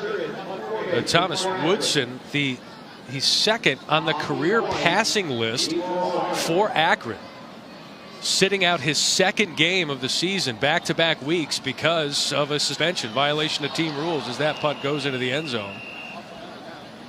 And Cato Nelson taking full advantage of his opportunities. Had a touchdown on the ground and a touchdown pass last week in his first start. And now 4 touchdown passes here in his 2nd start. Again, can't emphasize it enough. For Ohio, a win tonight, and they make it back-to-back MAC East titles, something they have not done under head coach Frank Solich, to back-to-back division crowns. And for Akron, trying to become bowl eligible for the 2nd time in 3 seasons for the first time since they became Division I, and also a chance to take full control of the East Division. They win tonight. Right. They win next week. They're going to Detroit. Well, that's why this game is so important, why it's so important to be playing good football, meaningful football in the month of November, where there's something to play for, as there is for both of these ball clubs here tonight. Nathan Rourke usually wears number 12 and did for the better part of this first half, but changed to jersey number 8 after his original jersey ripped. And there picks up the first down, a gain of 11. He's closing in on 100 yards rushing here in this first half. He had a 68-yard touchdown run on the 2nd play from scrimmage. See him hurry up to the line of scrimmage here.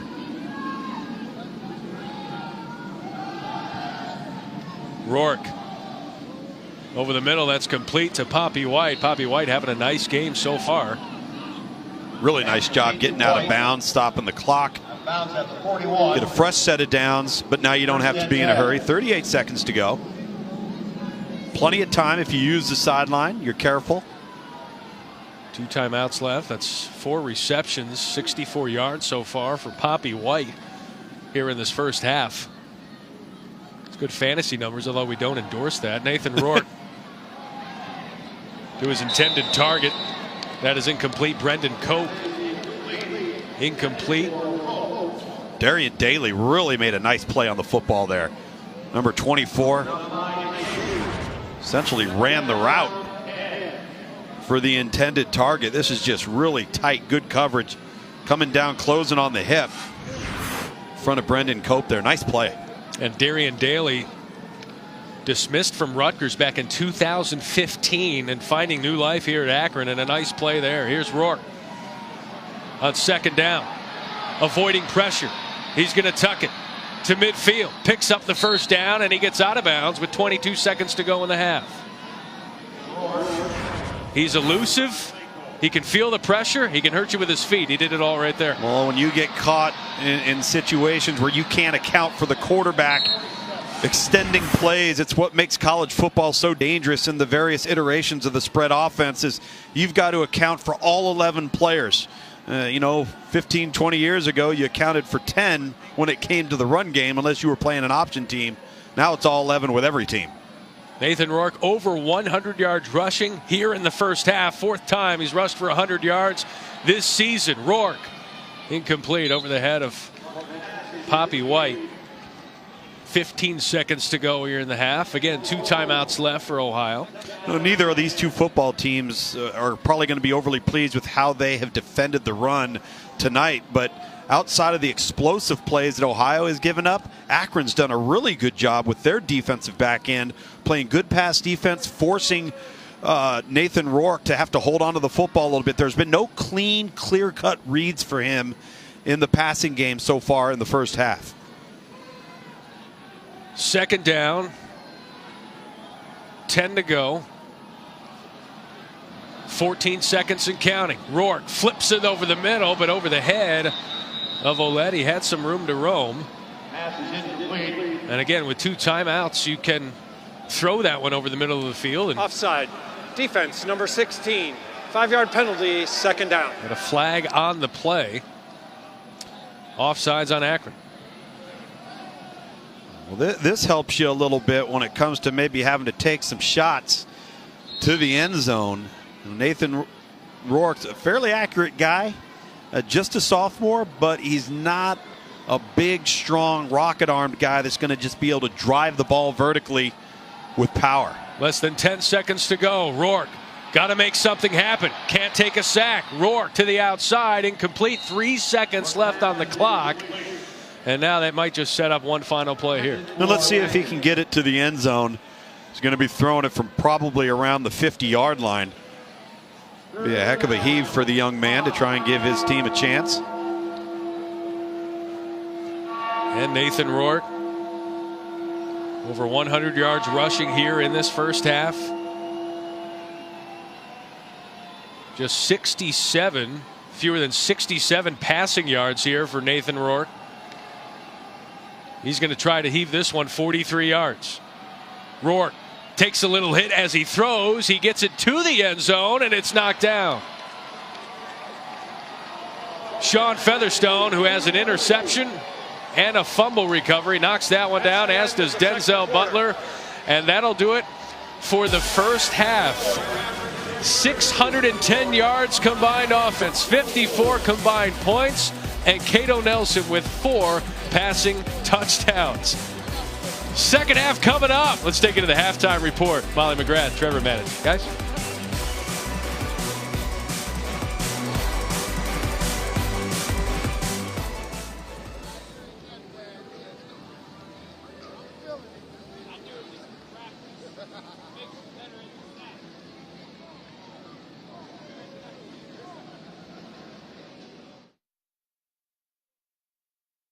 Game stuff for Ohio. They haven't had any exciting explosive stuff happen, obviously. Yeah.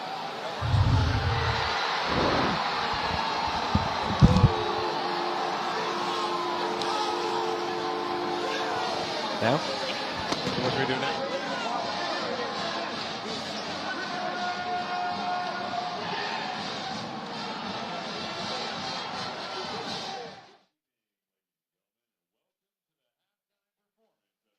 What'd you say, Bill? You ready to do this?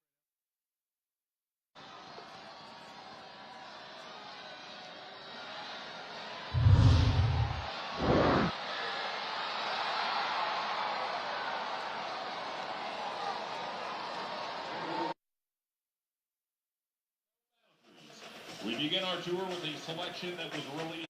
ESPN, home of the New Year's Six and the college football playoff. Well, if you're a fan of defense, this game is not for you. Akron leads Ohio 30-24 in a pivotal MAC East Division game. Matt Chick along with Tom Luga. Bill, been enjoying the festivities here so far in Akron, Ohio. If you would have said, look, Nathan Rourke is going to score a 68-yard rushing touchdown on the second play from scrimmage, you say, well, that might be ball game here. You would never have thought Akron would have a 6-point lead here at half. No, they just answered. And listen, Nathan Rourke's played pretty good football. They just haven't been able to create many explosive plays in the run game. It's all been on the ground. You see, this is the second play of the game with the big, long touchdown. That's exactly what we expected to see coming into this matchup. And you get a little razzle-dazzle on the reception from the receiver there on the end around for another touchdown. And this has been a very efficient run game for Ohio. But all of the fireworks have come from Akron in this offense and the young redshirt freshman, Cato Nelson. 4 touchdowns, very, very efficient on the night. He's responded to adversity, and this offense has followed his lead. And Ohio deferred in the first half. They'll get the ball here to start the second half, and Andrew Meyer returns that one to the 25-yard line. Yeah, Nathan Rourke was the story coming in, but Cato Nelson has been the story here in the first half. 268 passing yards, obviously a career high here in his second career start. Just on 15 completions and a couple of long pass plays to Quad Smith for touchdowns. Yeah, explosive plays, and we talked about that in the first half. Defense wants to limit them, offense wants to accumulate them. They change the nature of the game. They affect field position dramatically, and that's what Akron's been able to achieve here tonight. Neither team defensively has been able to stop the other team's early success running the football on early downs. Again, Ohio needs a win tonight to clinch the MAC East Division, get a spot in the MAC championship game. Nathan Rourke taking a shot on the first play from scrimmage, and there's going to be a flag. Darian Daly on the coverage intended for Poppy White.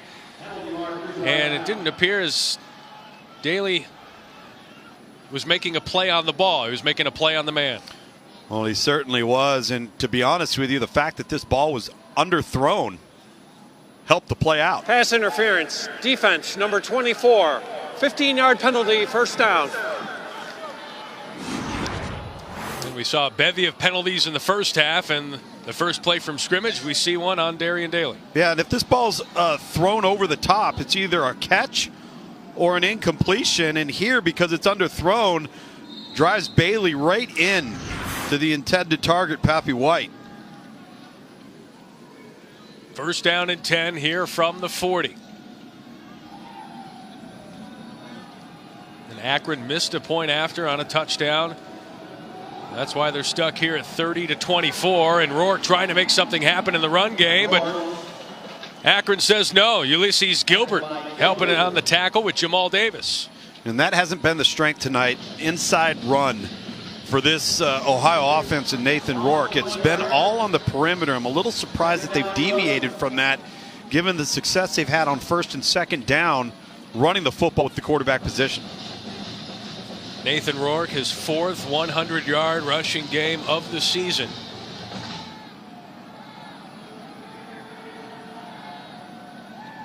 And second nationally in rushing touchdowns. Ouellette breaks off a tackle, crosses the 40, and that'll bring up a third down and about 7. We saw Akron make some key third down stops there in that first half. We'll see if the defense can rise again and put the ball in the hands of the red-hot Cato Nelson. And really a big personnel shift for Akron as several players run off the field, run onto the field, a little three-man front. They may come after Nathan Rourke here. A delayed pressure. Rourke throws off to the right, and that is incomplete. Andrew Meyer wants a flag. He's not going to get it. Kyron Brown on the coverage. And the defense gets exactly what they were hoping for. Rourke with his outstretched arms, wondering why there wasn't a penalty flag. He'll keep wondering on his way to the sideline. Well, Chuck Amato, the defensive coordinator at Akron, putting a lot of faith in his perimeter players at the corner positions, pressuring with a 6-man pressure there and just letting them isolate. And they win the battle defensively, forcing a punt. And the kick is away. Sean Featherstone falls, recovers, and has that football. And he does have a fumble recovery on this day, and also has an interception that led to a score for Akron there in that first half.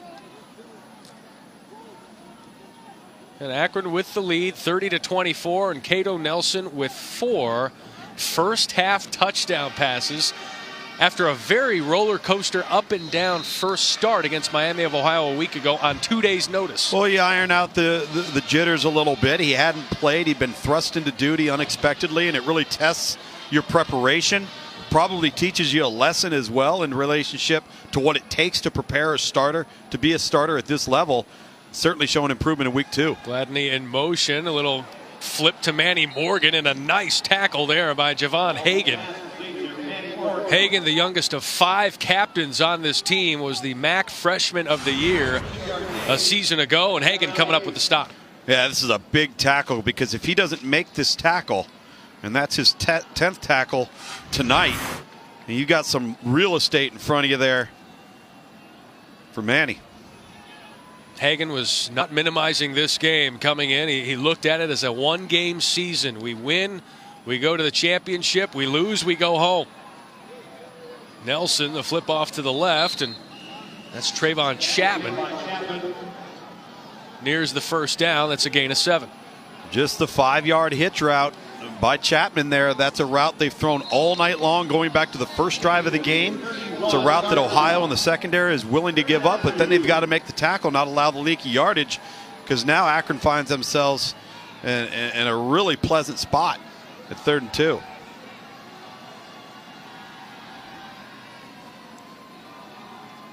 And again, on that short yardage, Manny Morgan. We saw him in short yardage in the Wildcat, and here the running back takes the direct snap, and he's going to muscle his way close to the first down, and this might require a measurement. The side judge running in, Tony Porter on the tackle. And they're going to pause this game for a measurement. Well, the head linesman came in immediately, felt like he had a good beat on where that ball should be spotted, and this is going to be really, really close. How good are your eyes here, Tom Luganbill? What are you seeing? I'm seeing a first down within 1/8 of an inch. I'll co-sign that one. I'll say by half a football. First down by. Oh man, we had the. And I had one eye closed. You did. You had your back turned to the play. I went straight Popeye on that. It was well done. One eye closed, pipe and all, and you nailed the 1/8 of an inch. Congratulations, Tom Luganbill. You have won no prizes. Forearms are bursting. I know my 1/8 of an inches. Akron up 30-24. Manny Morgan now out of the Wildcat and in his normal position to the right of Cato Nelson. Morgan takes the handoff, finding some room to roam, crosses the 40, and a nice gain on first down. Quentin Poling on the tackle, gain of 8. And boy, if you're the offensive staff and A.J. Milway, you are thrilled with this down and distance and situational play here, keeping things very manageable for your red-hot quarterback. It's exactly how you needed the game to go, and it gives you so many options on 2nd and 3rd down, take the pressure off the quarterback, and even when the pressure's been on, he's delivered. Nearly 4 minutes gone by here in this second half. Ball tipped at the line. Jalen Fox with a nice tip at the line. Pass intended over to the near side for Quadarius Smith, who has 2 touchdown grabs of longer than 50 yards here in this game. Now that's that 5-yard hitch route I was talking about. That defensively, the perimeter, the corner players for Ohio have allowed to come in front of them. But that time, Fox 21 steps in front of it, kind of seals off the flat and tried to obstruct that throw, gets his hand on it. And that's the tweak defensively, I guess, for Ohio to try and limit that throw to the outside. Akron looking for their 4th 3rd down conversion of the night. And they get it. Nelson with the quick out, complete to Trayvon Chapman. A former quarterback, Chapman, now at wide out, and Akron has a first down. Just a little short inside motion to the speed cut 5-yard out to get the line to gain. We saw this on 3rd down in the first quarter as well. Nice little concept, an easy man-to-man read. You don't cloud the issue for the quarterback. I really like how this game plan's been devised to simplify things for Cato Nelson. Nelson, clean pocket, clean throw. Quad Smith, first down. It's been his go-to guy tonight. That one for a pickup of 13.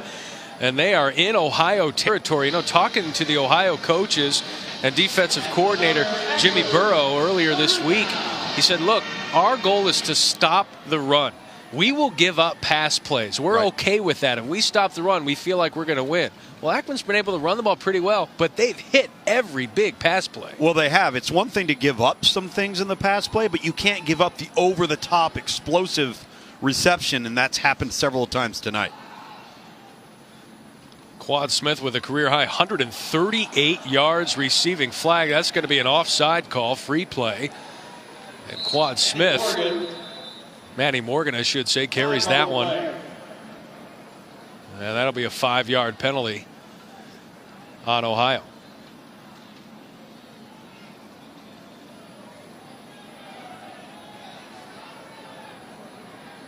Trent Smart pointing at the Akron players. And then he might be selling the officials on calling it on Akron. We shall see.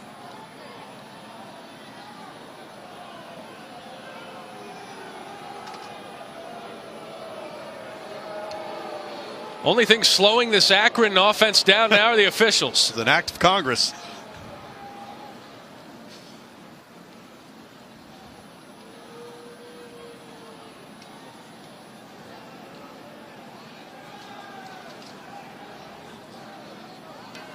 Prior to the snap, false start, offense number 36, 5-yard penalty, first down. Number 90, Trent Smart, talked him into it. He did. I saw him down there politicking. He filibustered. He did. And Kobe Booker gets flagged for the call. And Terry Bowden can't believe it. So a first down and 5 turns into a first down and 15. Now, I'd really like to see Ohio change it up on defense and maybe come up and get into the face of these receivers of Akron. They've allowed so much cushion in what's become very simplified reads for a young quarterback. Cato Nelson standing at midfield, patiently rolling, throwing down, and nobody's home. And that's exactly what they did there. Speak of the devil. They got up within a 5-yard range of each receiver, got a little contact upon the snap of the ball, and disrupted the timing, forcing Nelson to have to leave the pocket, make some plays on the run, and there's really nobody open downfield. Coaches have to be thrilled with what they've seen from Cato Nelson. Not even the fact that he's completing these long pass plays and throwing for 4 touchdowns, but the patience, the confidence that he's playing with, not forcing the football, taking what is given to him and capitalize on every mistake the defense is making. Fakes the pitch here, sneaks this one inside, and a gang tackle, minimal gain. That'll bring up a 3rd down and long for Akron. Be smart with the football here. An obvious passing down unless they decide to come with a screen, maybe quarterback draw. But understand that when you put your punter on the field, the goal is to try and pin him within the 10-yard line and give your defense a lot of real estate behind them. Nothing wrong with a punt here. Just don't force the football. See, Cato Nelson been fairly efficient on 3rd downs here tonight as he looks to the sideline. 4 receivers set. Nelson doesn't tuck it in the belly, keeps it himself, and he's stopped right near the line of scrimmage. That's Quentin Poling, the senior linebacker out of Gomer, Ohio. Makes the stop, and it'll be 4th down for Akron. Listen, that's just fine. That series took a lot of time off the clock. You're going to gain field position here in the kicking game. You got to cover. But if the punter plays his cards right here, and hopefully Nick Gasser will, this Ohio offense will have a long field. Nick Gasser had a punt blocked earlier, gets this one off. And Poppy White, fair catch at about the 13-yard line. A 5-minute drive results in no points. Akron will take it. They got a 6-point lead. Welcome back to Akron, Ohio. I'm Matt Schick. That's Tom Luganbill, and you can actually see us here. Yeah, that's them. I don't know why they used my chubby face photo, but they decided to do that. Top 6 picks. These were our predictions slash what we thought the committee would do slash what we would do if we were on the committee. Bama 1. I've got Oklahoma 2, Clemson 3, Miami 4. Wisconsin, I was kind of torn on them whether to put them 6 or 7. You put them 6. We both had Auburn 5, even as a 2-loss team. But I had Oklahoma at number 2. I know you're not as high on them. Rourke over the middle. That is complete to Andrew Meyer for a nice gain. Gain of 19 on the play as they move the chains. Auburn might have 2 losses, but I'm not so sure they're not playing as good as any one of those 4 teams, whoever ends up in the top 4 right now. And, you know, for me, as it pertains to Wisconsin, I got such respect for their style of play, the fact that they play complementary football each and every week. They're unveiling those as we speak over on ESPN. Here on ESPN2, we've got midweek action, the pitch and the flip. Ouellette is flipped on his backside, nearly on his head. Sean Featherstone, who has had quite a night, a fumble recovery, an interception, and then a nice TFL. He's done it in all phases, and this isn't just a guy that on defense is going to cover people downfield, and, you know, make plays in the kicking game. He'll tackle. He's got good ball skills. He's really been the star of this defense here tonight. Sean Featherstone earlier tonight with his 2nd interception in as many weeks. The inside handoff to Ouellette. Featherstone again on the tackle as his big night continues, and that brings up a big 3rd down to this Ohio offense. You couldn't buy a stop on either side in the first half, but here Ohio trying to make this drive extended here with more than halfway through this 3rd quarter. I think the biggest adjustment in a positive manner we've seen coming out of halftime is Akron's ability to stop the run on early downs. They were getting gashed on 1st down by Ohio in the first half. 3rd down and 8 for Ohio.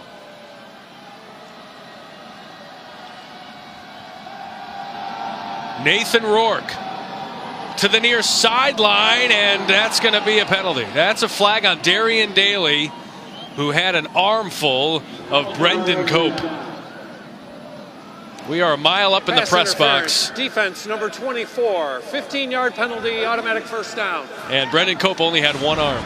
Yep, and that's his 2nd pass interference of the night. And keep in mind, I could see from all the way up here that happened within 1/8 of an inch. Matt Scheck. Yeah. Well, Cope got accosted there by Darian Daly. Akron 10 penalties for 115 yards. And they're winning. 30-24 here, despite the penalties. But they do pick up a semi-chunk play on a pass interference call. Rourke, option to the near side, the step back. The throw over the middle, and it is complete. That's Brendan Cope. Over the middle for a 1st down. Rourke to Cope for 17 yards. Kyron Brown on the tackle, and Rourke had some time, but it's a good thing he got it off when he did. Too much time. That just took too long to develop. I cannot believe that Akron's front was not able to get some pressure in the face of the quarterback here. That just took a long time for the secondary of Akron to be able to hold up. Nice play by Nathan Rourke. Got to get pressure up front from Akron. 1st down and 10. 3 receiver set for Rourke. Handoff to Ouellette, nearly had a big hole to escape through, but stumbled to a 3-yard gain. Ouellette just averaging about 3 yards per game. Well, we had our predictions, or what the committee would do, and it appears that we were all wrong. No. I'm sorry? No. No, you were wrong. Nope. You had Clemson number 2. You had Miami 3. Did you? You had Wisconsin 5, so you were dead wrong. No. The top 4 I had wrong. Yeah, but we're showing all 6. You had Auburn 5, Wisconsin 6. You were completely wrong. You stop it. Put ours back up there. We were both 100% wrong. You had a team in the top 4 that doesn't even play at the FBS level. I did have South Dakota State in the top 5. Ulysses Gilbert with the tackle. Yeah, so wow, yeah, you did have. I at least admitted I was torn between Oklahoma, but you did have Miami. You know what? I'm going to give you. I'm going to give you credit for having all 4 of the teams in there. Okay, you could sleep well at night, Matt Schick. You know what? You give me credit for my pearly white smile as well. That is gorgeous. Thank you. 3rd down and 6 here for Ohio. Yeah, telling you, Bougainville screwed up that top 6. It was just pathetic to watch. Rourke on a key third down. Over the middle, complete, but well shy of the first down. That one for Poppy White. His big night continues. Denzel Butler on the tackle. Not thrown to the sticks. Now you're kind of in tweener territory here at 4th down and about 4 inside the 30. Yeah, and I think this is a wise decision here by the Ohio offense, and a really good tackle there by Denzel Butler. That was a reception and could have gone for more yardage, and you can make a good open field tackle and force an attempt for 3. This is a 46-yard attempt from Louis Zervos. Kicked a 44-yarder against Toledo, and he's good from 46 against Akron. And because Akron missed a point after, that field goal moves the Bobcats to within 3, 30-27 in the 3rd.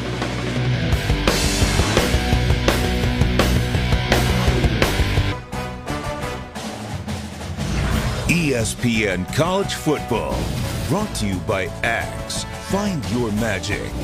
And Nissan, premier partner of the Heisman Trophy.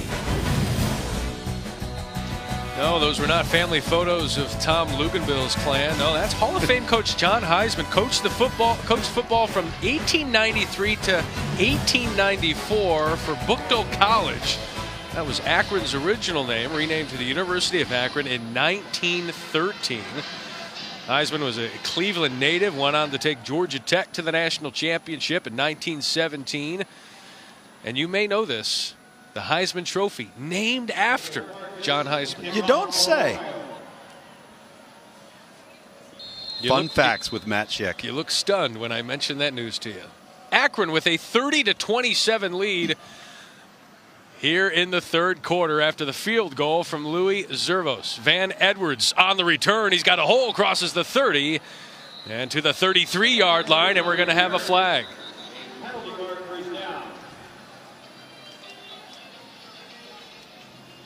And it appears we're going to have a hold on this return. We'll wait for the call. During the return, holding, return team number 2, 10-yard penalty from the end of the run, 1st down, timeout.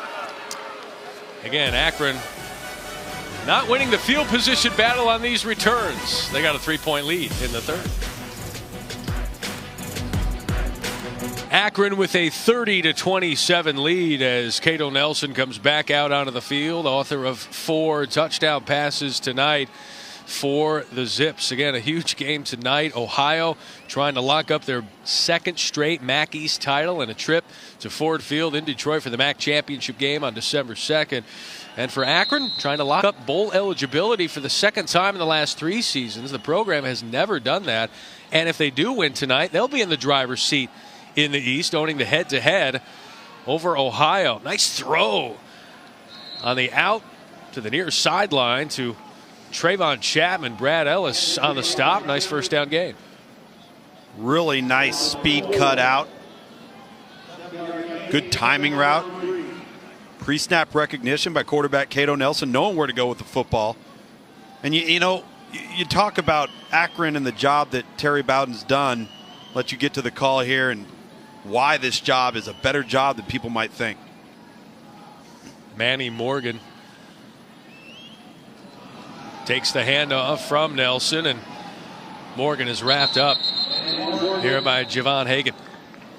No, you're in the state of Ohio. You've got great high school football here. And as far as your competitors in the Mid-American Conference, there's no equal in facilities, stadium, the investment that they've put, indoor facility that services multiple sports here on campus. There are a lot of positives, and Terry Bowden has taken those positives and quickly turned them into wins. There is no reason why this should not be a very competitive and I think conference championship competitive program now and in the future. 3rd down here for Nelson.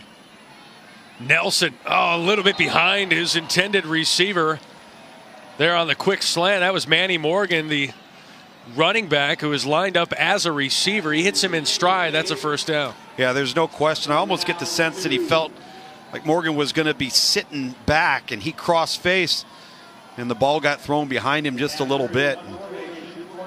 Haven't been able to sustain a big drive here in the third quarter for Akron just yet.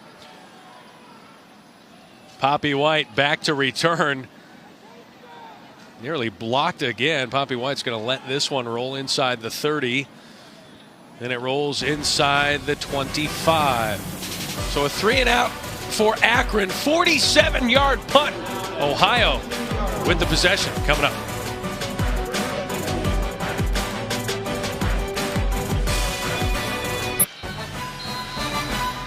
Coming up this Saturday, college football continues. Fresh off the blasting of Notre Dame, the Irish still in the top 10. Undefeated number 3 Miami, home again at Hard Rock Stadium to take on Virginia. The Canes looking for a berth in the college football playoff. They got Virginia, then they got Pitt, then they got the ACC championship game against Clemson.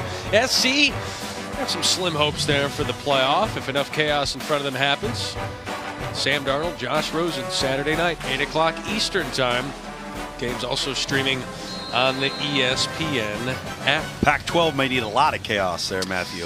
Pac-12 does. Washington sustaining their second loss.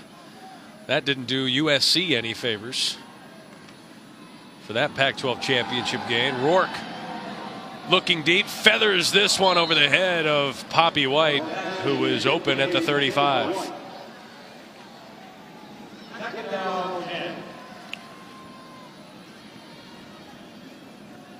Nathan Rourke, again, found some success early with his feet, but so far tonight, 7 of 17 throwing, no touchdowns with a pick. We'll see some pretty good quarterbacks coming up on Saturday. Yeah, certainly. With SC UCLA, the question is, can UCLA hold up on defense, and which SC team is going to show up? They've been a bit of a Jekyll and Hyde unit. So talented are these two quarterbacks for the next level.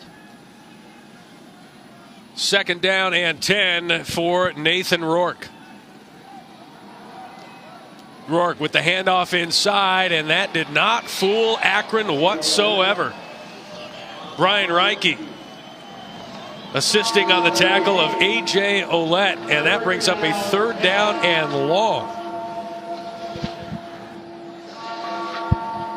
A.J. Olette, again, had a 100-yard game his last time out against Toledo, just having some rough go of it. Akron's defense a lot to do with that as they force Rourke out of the pocket. He cannot get to the sticks. And that'll bring up a fourth down, coming up a 2 yards shy of the sticks. I'm really impressed with the pursuit there by Akron on defense, because it looked like Rourke was going to be able to get that ball to the line to gain, and Deontay Moore, number 56, led the charge. Really impressive effort there, and I've been impressed with Akron this third quarter, coming out of the locker room and really changing things up on first and second down. Fourth 3-and-out in the last 8 drives, ball on the ground, and Ohio says they have it. Ohio's offense hasn't been able to get much done. Do they have this? And they do not. Akron comes up with a Sean Featherstone, who's had a heck of a night. Woo. We saw him earlier bobble a punt, did come up with it, and comes up with this one as well. Tyler Gullett was there for Ohio, knocking that one loose. A lot of coaches on the Akron sideline wiping their brow here. He should have never attempted to field this and make anything happen. You see Gillette, he's there right in the face of Featherstone. Wow. Tyler Gullett, excuse me. That should have been a fair catch all the way. Very dangerous play there, and fortunate to come away with possession of the football. Now this third quarter is racing by. 30-27. Nelson, nothing open to the left. Airmails this one to the right, intended for Austin Wolf. And we do have a flag on the play. Holding, number 59, offense. 10-yard penalty, first down. And the penalty yardage continues to pile up. That's on Trevor Brown, first-year starter at left tackle for Akron. And that's 135 penalty yards here through 3 quarters of play. Well, and listen, I understand that the passing game has been successful for Akron for most of the night, but they've completely abandoned attempting to run the football in early downs, get ahead of the chains. So they've put these offensive linemen in a position where there's been a lot more pass protection than I think they anticipated going into this game, which leads to more penalty opportunities. Nelson nearly picked off just over the outstretched arms of Brad Ellis, the senior defensive back, the former walk-on. That was intended for Quadarius Smith. And for Brad Ellis, the former walk-on, 19 passes defended coming in, second in the nation, behind Josh Jackson of Iowa, who's had some pick sixes recently for the Hawkeyes.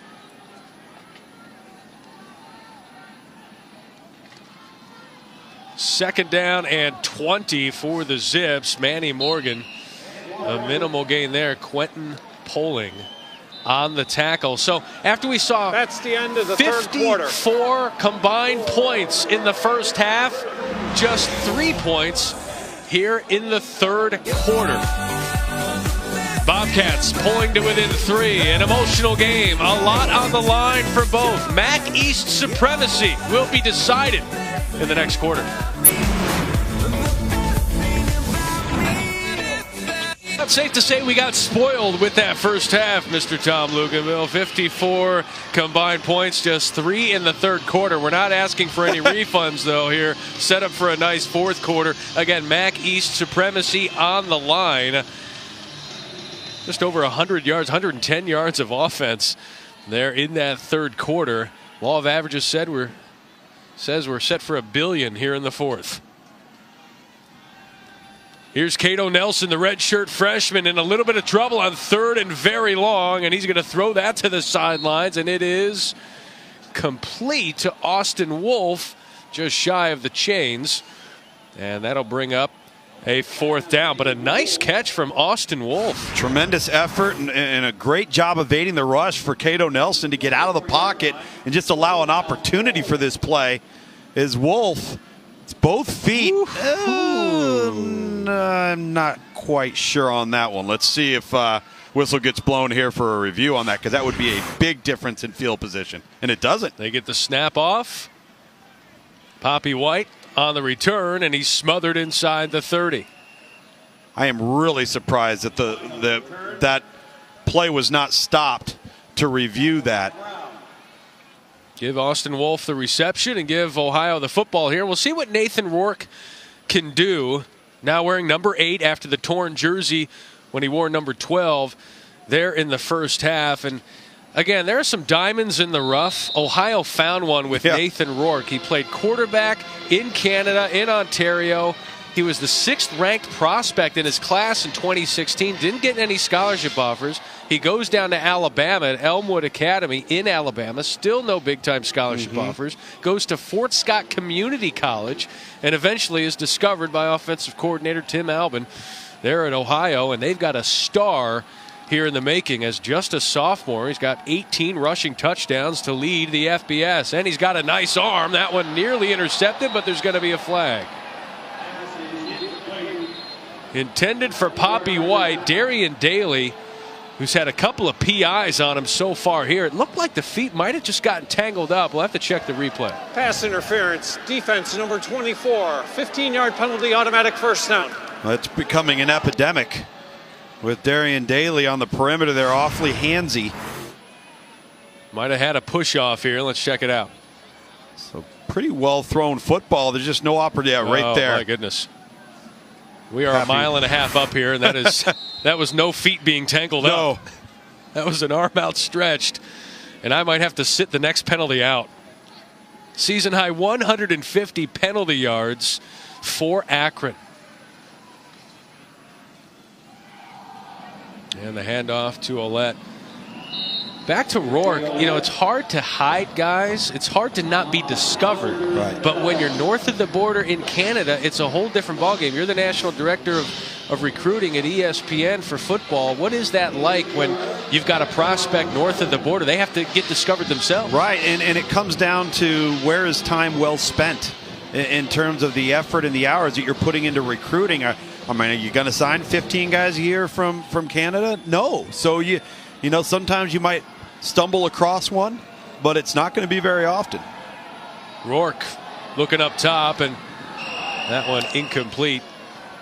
Keep in mind, too, Matt, that Ohio has 5 players on their roster right now from Canada. Frank Solich said at Nebraska they'd always had a few on the roster here and there, so it's not foreign territory for Ohio. Tim Albin talking about his recruitment. He was looking at Kansas JUCOs, went to Fort Scott, saw that Rourke was a freshman, and they don't take freshman junior college guys. They let them play a couple of years and then transfer. But if you're a qualifier, you're eligible to transfer without earning an AA degree. Correct. Rourke here on 3rd down and 7. 3 receivers stacked to the right, a receiver to the left. Rourke looking left, and that pass is intercepted. Intercepted by the Zips. That's Jordan George working his way down the sidelines, and for the 2nd time tonight, Nathan Rourke is picked off. He just didn't see him. I like the pressure package up front from Akron. They cloud the vision of Nathan Rourke. Come off the edge, and he just does not see Jordan George moving over. He's playing in a nickel position on the inside. He's normally aligned as a corner. And what an outstanding opportunity now for an Akron offense that has been in a rut for essentially the entire 3rd quarter. To start off the 4th quarter, get a turnover. It is imperative that the Zips get some production on offense right here. 3rd turnover for Ohio here tonight. Nelson over the middle, and that pass nearly picked up. Nathan Rourke came into tonight with 4 interceptions on the season. He's thrown 2 here through 3 quarters and a minute. Yeah, and has not thrown a touchdown tonight. He's caught a touchdown. He's rushed for a touchdown. And in that particular instance right there, as we flip it over to Akron with Cato Nelson, you've got to get that ball down and in a catchable position if you're going to take Trayvon Chapman and throw the slant to the inside. Manny Morgan to his right here on this 2nd down play. Nelson. Quick pass to the right, and that is complete. And that is Austin Wolf. Brad Ellis on the coverage. Austin Wolf has a touchdown reception on a great throw from Nelson in that 1st half. And he's made a couple of tough catches here in this game. Yeah, he really has. The guys on the perimeter for Akron, whether it's been Wolf, whether it's been Quad Smith, Trayvon Chapman, when they've been called upon, aside from the drop touchdown in the 1st drive of the game, they have performed, and Cato Nelson's been very accurate. Wolf with 5 grabs for 57 yards, including a touchdown, and a critical 3rd down and 5 coming up.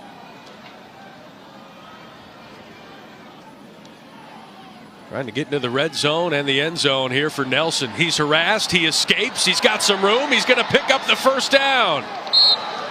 Cato Nelson showing great presence and mobility to move the chains, and a 1st down for the Zips. Well, that's what makes a mobile quarterback so dangerous, is the ability to extend plays when the play breaks down. But the young man's going to learn a lesson here to stop the showboating and the high stepping and secure the football. He's going to get a talking to in the film room tomorrow, I can assure you of that. You got to hold that thing, tighten up in the rib cage. Well, that ball is going to get stripped loose. Nelson had an unsportsmanlike conduct penalty in that 1st half. And there a little high step on the 1st down. No high stepping here as he's smothered right near the 10-yard line. That's Brad Ellis on the tackle. Now I know it's early and about 12 minutes left here in the ball game, but the mixed extra point in the 1st half, let's just say Akron is to only come away with 3 on this drive. That's a touchdown and an extra point, puts Ohio in the lead if that were to happen because of a missed extra point in the 1st half. Something to keep in the back of Terry Bowden's mind if he gets into a position here where he thinks he might have an opportunity to go for it. Nelson, the handoff. Manny Morgan into the end zone for the touchdown. Manny Morgan scoots out of a tackle, skips into the end zone, and Akron has a 2-possession lead here in the 4th. No need to give any thought to whether or not we need to do anything if we get into a 3rd and 4th down situation. Manny Morgan does the rest. Great quickness. He's shown that all night. So slippery, difficult to get a clean shot at. Now the pressure back on Ohio. And the point after is good. The snap is good this time. And Akron comes up with the interception and has now turned all 3 turnovers into touchdowns.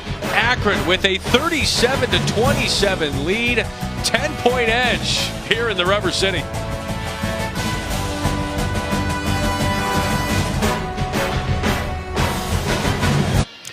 You know, sometimes you're just so excited you need to celebrate by yourself, and that fan is doing just that in the upper corner of this stadium here at Suma Field. 37-27, Akron with the touchdown, and he and all of his friends celebrating this one here in Akron tonight. Kangaroos love their altitude. Ohio with the return, crossing the 30, and a nice tackle there on the play. Brian Long on the return, a return of 11 yards.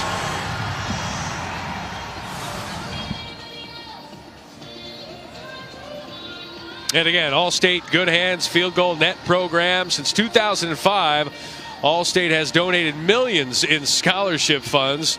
Again, All-State proud to be part of the team that comes together to do good by contributing to participating universities' general scholarship funds for each field goal and extra point kicked. To date, All-State has contributed millions in scholarship funds. We had millions of points scored in this first half, just 10 here in the second half.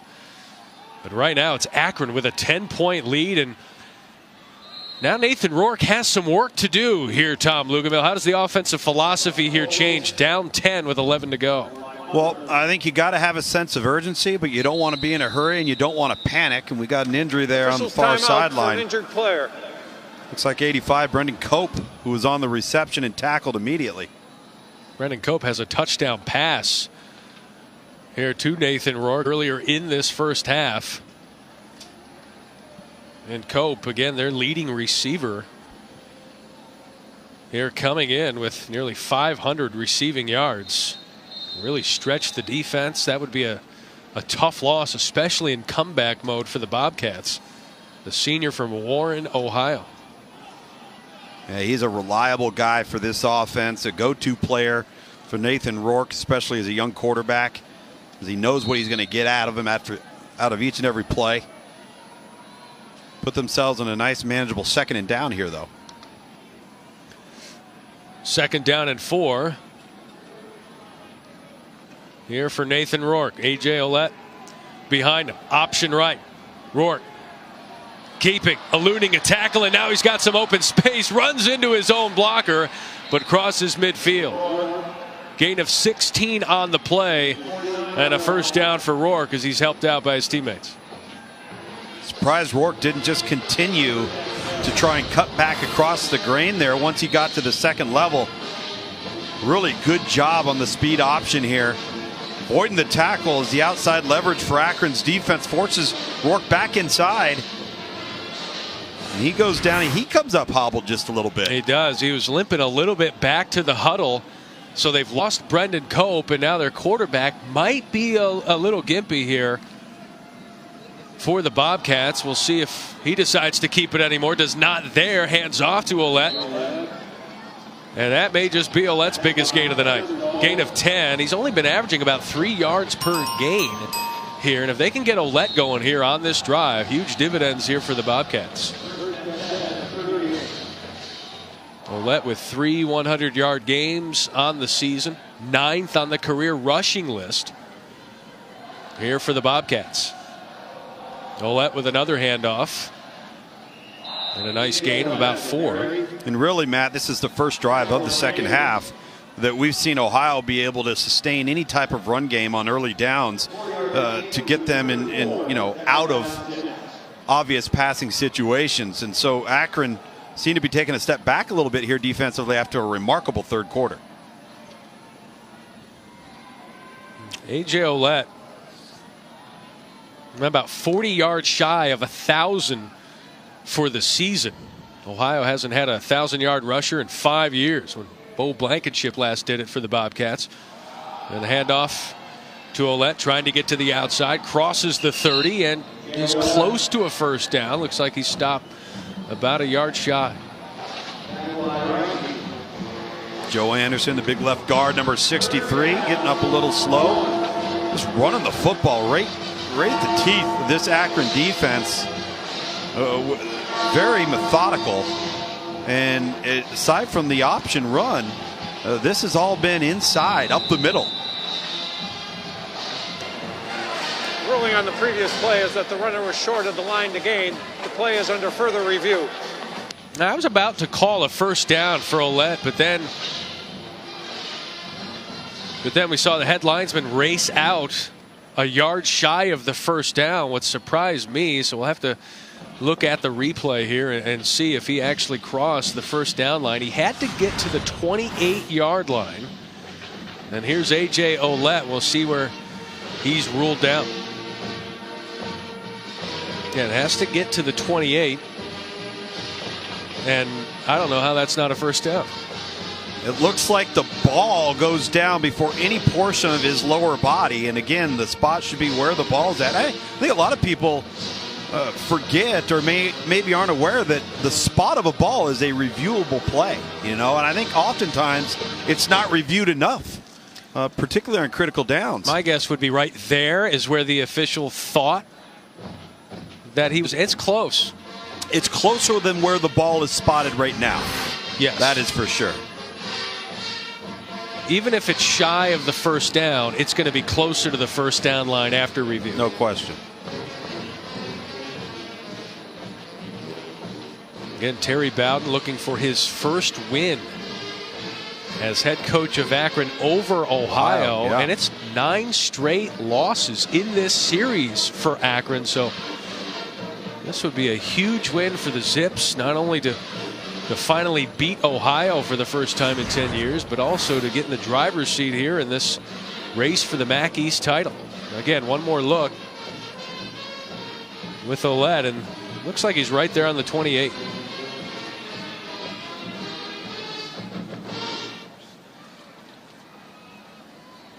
He has to get to the 28, and he's the ball right there on the line.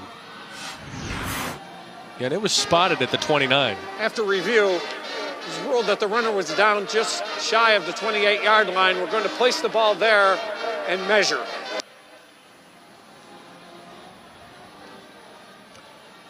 Such an inexact science when trying to spot a football. Until we get microchips in this football and on the field and laser technology, it's all going to be inexact. I coached, and I'm not kidding, I coached in a game.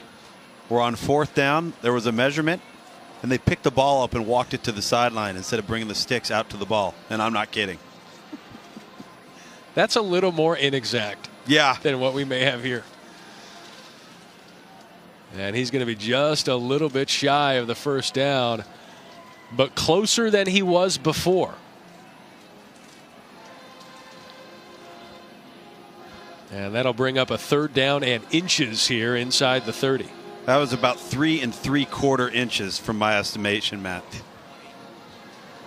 You've been very good. We are 1.5 miles up, but you've got bird-like vision. Again, Ohio, they have not won back-to-back MAC East titles here under Frank Solich. And Ohio's still looking for their first conference championship. Frank Solich has been very successful here. Terry Bowden, he even said, we started at the bottom, we're in the middle now, trying to get to the top to where schools like Ohio are. And again, bowl eligibility for the second time in 3 seasons would be a big, big step. Ohio here facing a 3rd down and short. They're 1 for 9 on 3rd down, and they failed to convert on 7 3rd downs in a row. We'll see if Rourke just keeps it here. And he does, and he has it. So the streak of 7 consecutive failed 3rd downs is over. First down here for Ohio. Again, a quick look here at the standings. Ohio and Akron. And such a key game here for the East Division. The winner of this game is in the driver's seat. If Ohio gets this win, they win the East. Right. If Akron wins this game, they will still need to either win next week against Kent State or have Ohio lose next week against Buffalo, but at least they control their own fate. Yeah, there's no question about it. And to have Akron in the mix there, the job that Terry Bowden's done, outstanding. Rourke, a little stutter step down to the 21-yard line. Well, a nice drive here for Ohio in a must-score situation. You'd certainly, Captain Obvious, rather have 7 than 3. But with 8 minutes to go, you got to get something. Not the best play-by-play man in the business for nothing, folks. Your check is in the mail.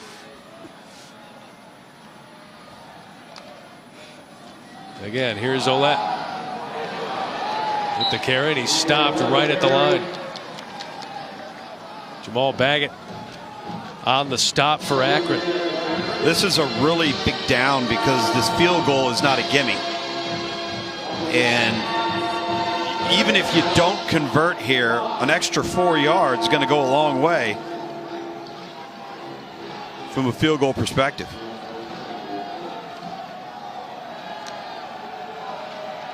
Now, this would be about a 38-39 yarder. They've already made a 46-yarder here. Here's Olette up the middle, close to the first down, but he's going to be just a little bit shy. Now you've got an interesting call to make if you're Frank Solich. He did not go for it on 4th down at the goal line in the previous quarter. However, right here, when you're down by 10, maybe it changes. Rourke wants him to go. What do you think? Rourke wants him to go, and they've got just about a half of a yard. Either way, you're going to have to come up with a touchdown or field goal. So when you get it, you want to take the kick right here. Yeah, if they're as close as they were the previous time, you got to think they might just sneak this one or go for it here on 4th and perhaps inches, but we'll see what it is here on this measurement. Ohio 6 of 7 on 4th down conversions this season.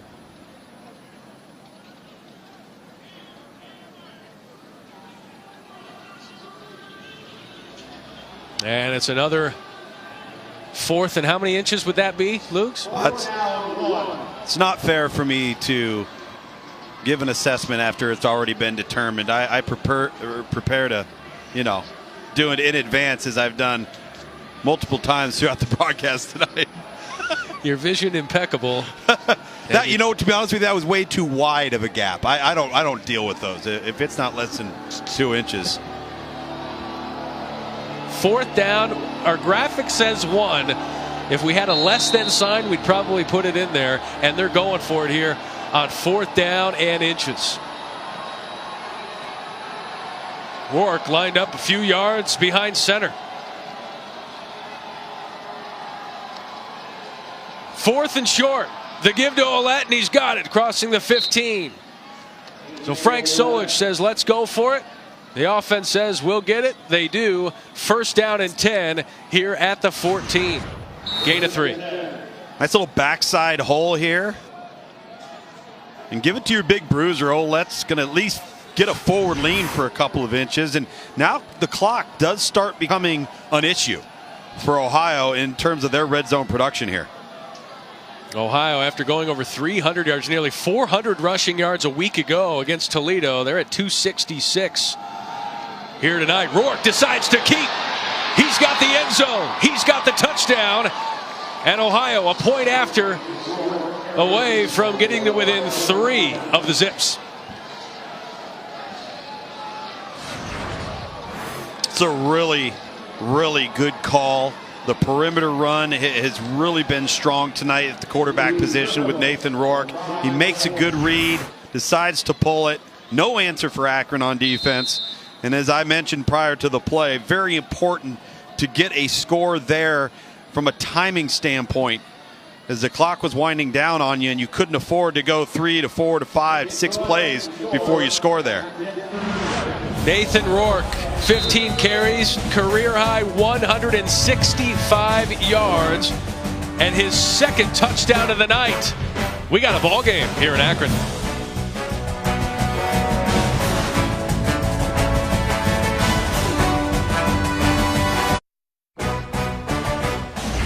ESPN College Football, brought to you by Buick, proud partner of the NCAA.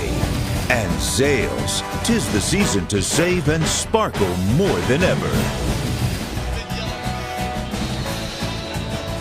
There's a look at Wingfoot one of Goodyear's newest airships, christened here at Goodyear's Wingfoot Lake facility. Again, Goodyear headquartered here. Nathan Rourke on the phone, receiving some praise, perhaps some advice and some counsel, but boy, he looked good there. 19th rushing touchdown of the season, second of the game. He's now tied with Calvin McRae for the school single season rushing touchdown record. He's a sophomore. He's a star. And still has another game to go, not including the MAC championship game if they're to win tonight. Nathan Rourke getting it done on that drive with a lot of assistance from A.J. Ouellette. Here's Van Edwards crossing the 20. And a flag on the play. Here, Akron has been bit by the penalty bug many times here on kick returns, and we'll see if this one is against Akron as well.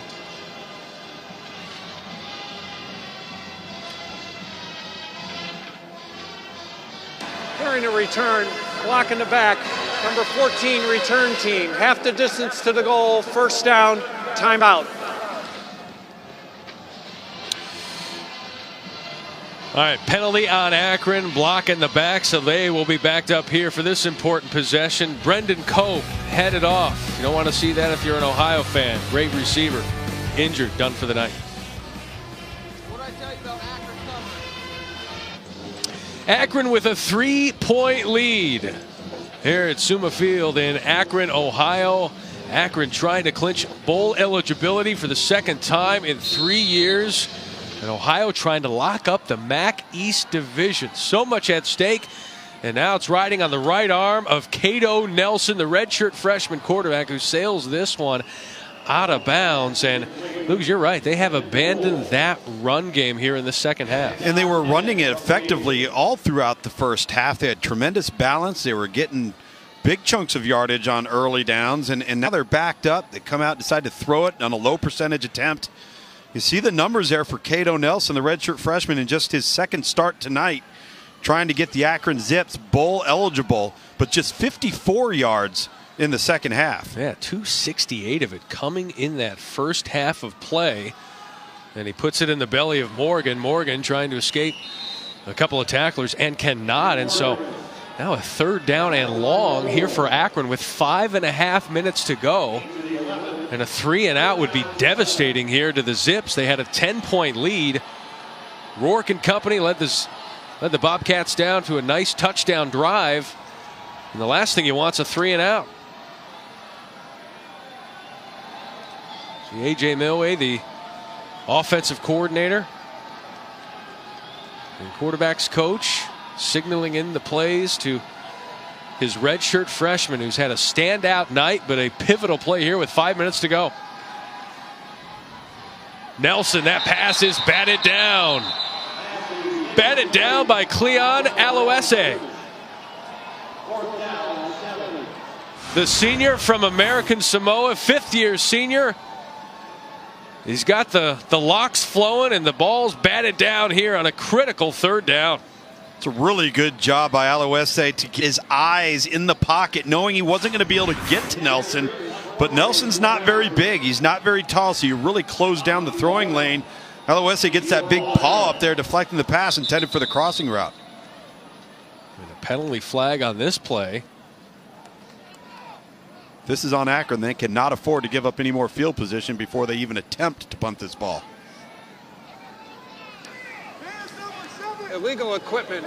There are two number 7s on the field for the kicking team at the same time. Half the distance to the goal, fourth down. I don't know if I've ever seen that.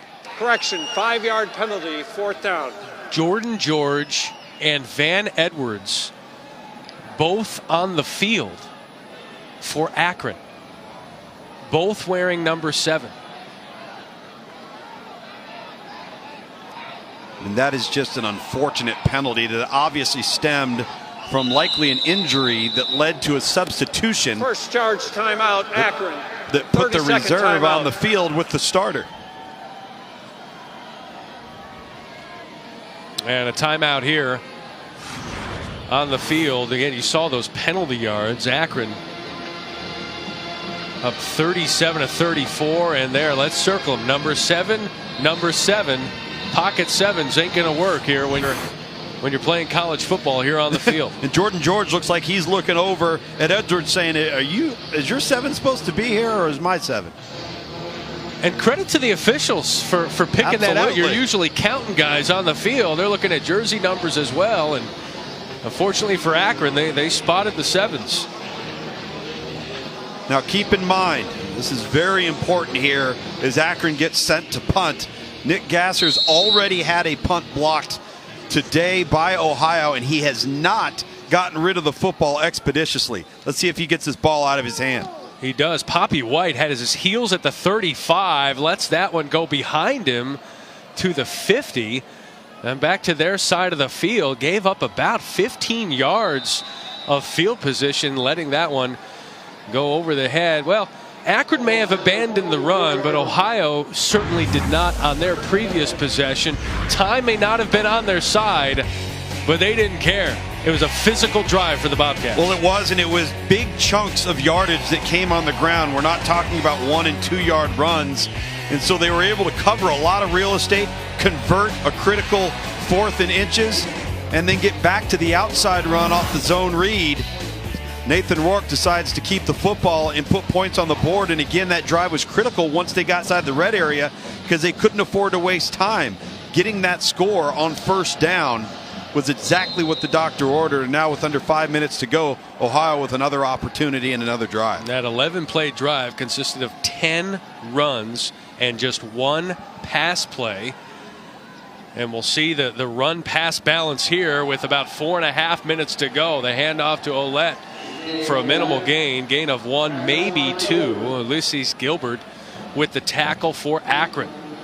And Akron's got to make sure that they don't let this ball bounce to the perimeter or lose contain by their corners. Force the ball back inside. Don't allow Ohio to use the sideline to their advantage to help them get some clock stoppage. And Nathan Rourke already with a touchdown reception tonight and 2 touchdown runs. Second down, the handoff to Ouellette. Man, he is gang tackled behind the line of scrimmage or at the line. Darius Copeland making the stop.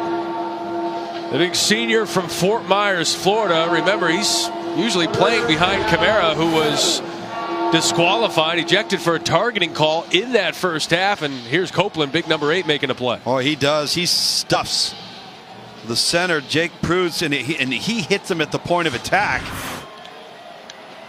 And what a pivotal play to force 3rd and long here for Ohio on offense. 4 receiver set for Nathan Rourke on this big 3rd down. Here come the Zips. Rourke stands in amidst the pressure, completes it, but he's shy of the first down. Darian Daly able to shove Poppy White out of bounds at midfield with 3 minutes and 16 seconds to go. It's 4th down, and what does Ohio do here? They're looking to the sideline.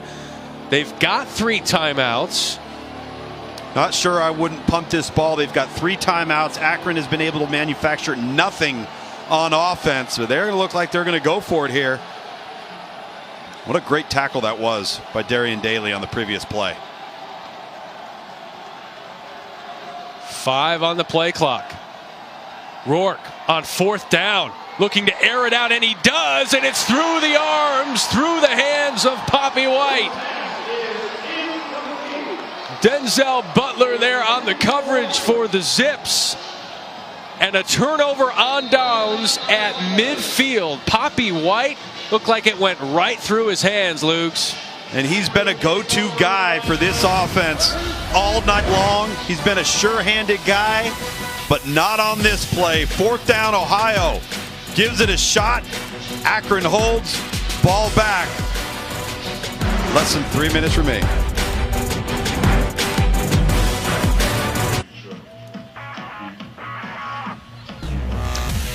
Well, tonight, 11:30 Eastern on ESPN after the Champions Classic at Sports Center with SVP. A couple of those early season clashes, top 5 matchups there in college hoops. Interview with the newest star in Philly, Ben Simmons, and Kenny Mayne meeting up with Aaron Rodgers in the end zone as only Kenny Mayne can. That's on ESPN, also streaming live on the ESPN app. Got to think they're also going to have highlights of this game. Hate to put pressure on them, but come on. 37-34 Akron up on Ohio. Turnover on downs, and you're looking at Poppy White, who had that ball go through his hands, and all he can do is chew on his mouth guard and watch his defense and hope that they can force a 3 and out. Manny Morgan with the handoff.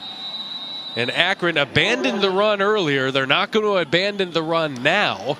First charge timeout. But Ohio does have 3 timeouts. Now 2 timeouts remaining with 2.5 minutes to go. Again, Ohio with a win tonight would lock up a trip to Detroit for the MAC championship game. They'd make it back-to-back East Division titles. For Akron, not only bowl eligibility at stake, but also a chance to control their fate when it comes to getting to the MAC championship game. They would own the head-to-head tiebreaker, be tied in the win-loss column in the division with Ohio, with 1 game to go. Wouldn't that be remarkable? And to do it with a sudden change at quarterback to a suspension, due to a suspension with their regular starter Woodson. There's the remaining games you see on the schedule next week. On the road versus Kent State here for Akron. Nelson design run, and he's tackled there at the 46-yard line. Javon Hagan with a nice tackle. Looked like Nelson. Second charge timeout, Ohio. That's 30-second timeout. And again, 1 timeout left for Ohio.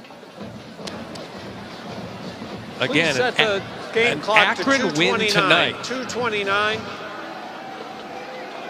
An Akron win tonight. Thank you. Would mean, you're welcome, would mean that next week an Akron win or an Ohio loss, to Buffalo, or an Akron win over Kent State in the wheel wagon matchup, the wagon wheel matchup next week, that would mean Akron goes to the MAC championship game.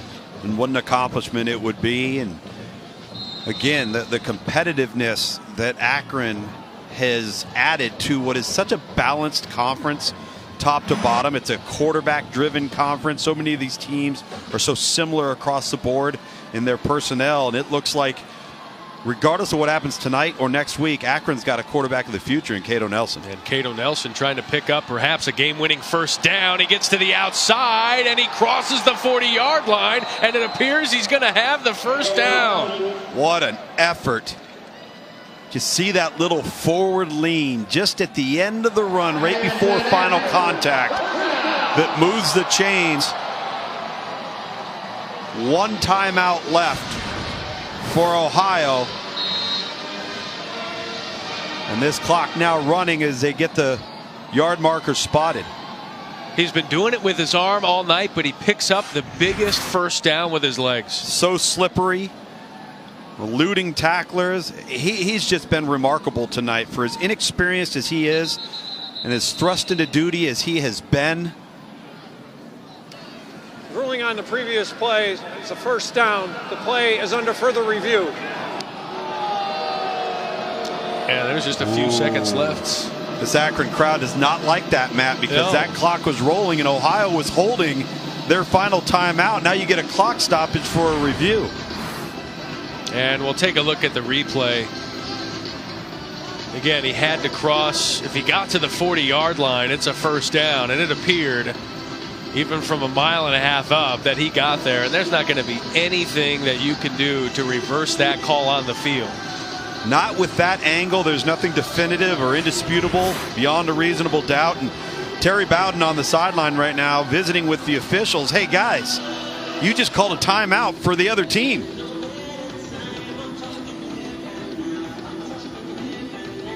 Granted, it probably saves them, 3 seconds, as there was only 3 seconds left on the play clock at the time that they decided to review this play.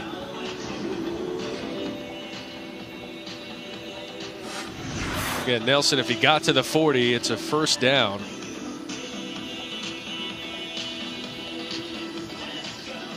Nelson's passed for more than 300 yards here tonight in this game. After review, the ruling on the field of a first down is confirmed.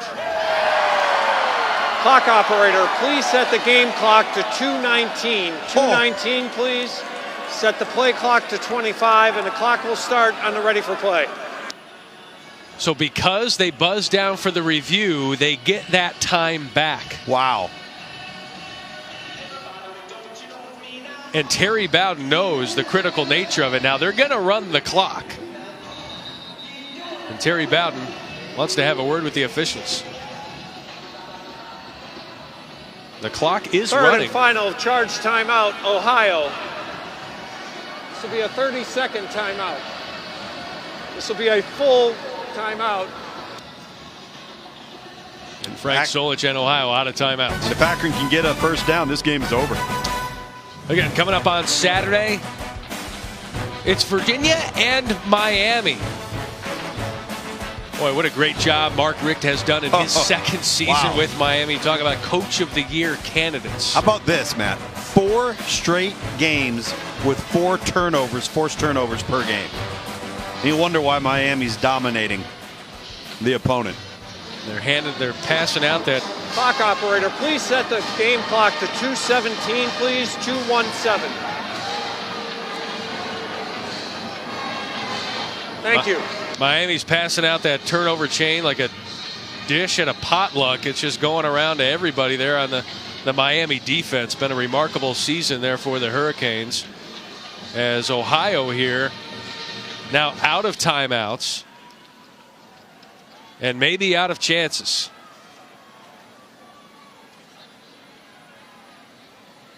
You can run a couple of minutes off here in just a few plays.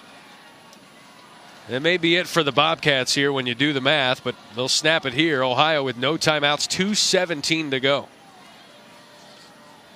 Nothing but run plays coming from Akron here. Manny Morgan stopped in the backfield. Evan Crouch on the tackle.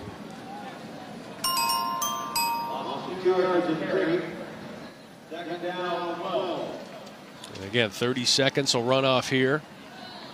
Get it down to about 1:25 before they have to snap. And keep in mind, once they snap this football, regardless of whether they get positive yards or not, the whole key is when they have to punt, where do they punt it to? And snap it with about 90 seconds to go. They do. It's a minimal gain here, and now that'll be a third down. Again, less than 90 seconds to go in this game. And for Akron, what a monumental win it would be. They've not beaten Ohio in 10 years and have never become bowl eligible 2 times in a span of 3 years.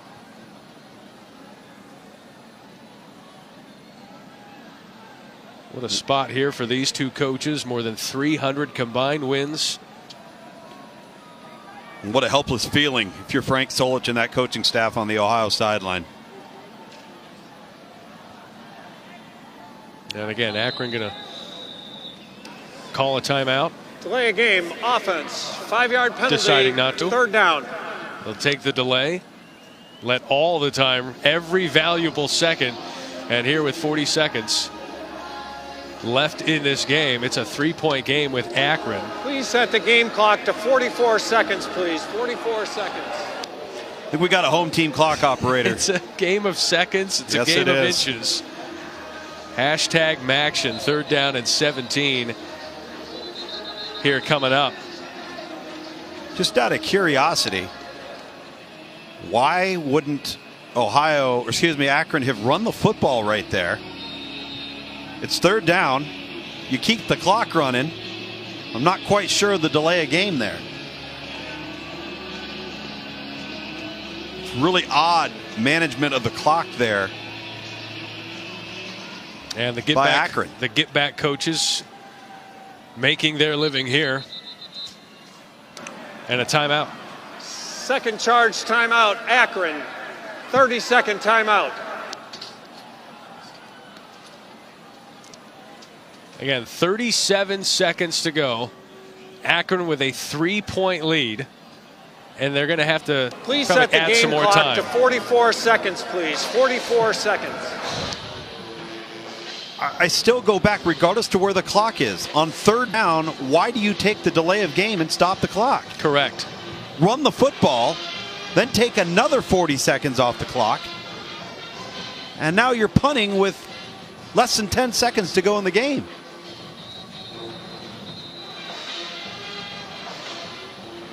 It's 3rd down and 17. All they need to do is take 4 seconds off of this clock on this play. And then the play clock will start, and that should do it. And I'm with you. It doesn't make sense what they did, but just take 5 seconds off of this clock, and that'll do it. Here's Nelson running around, buying some time. He'll fall down in bounds. He does. And that should do it. That starts at 40, and that will do it. And Akron will run out the clock and get their first win over Ohio in 10 years. What a moment for Terry Bowden and this Akron Zips football program.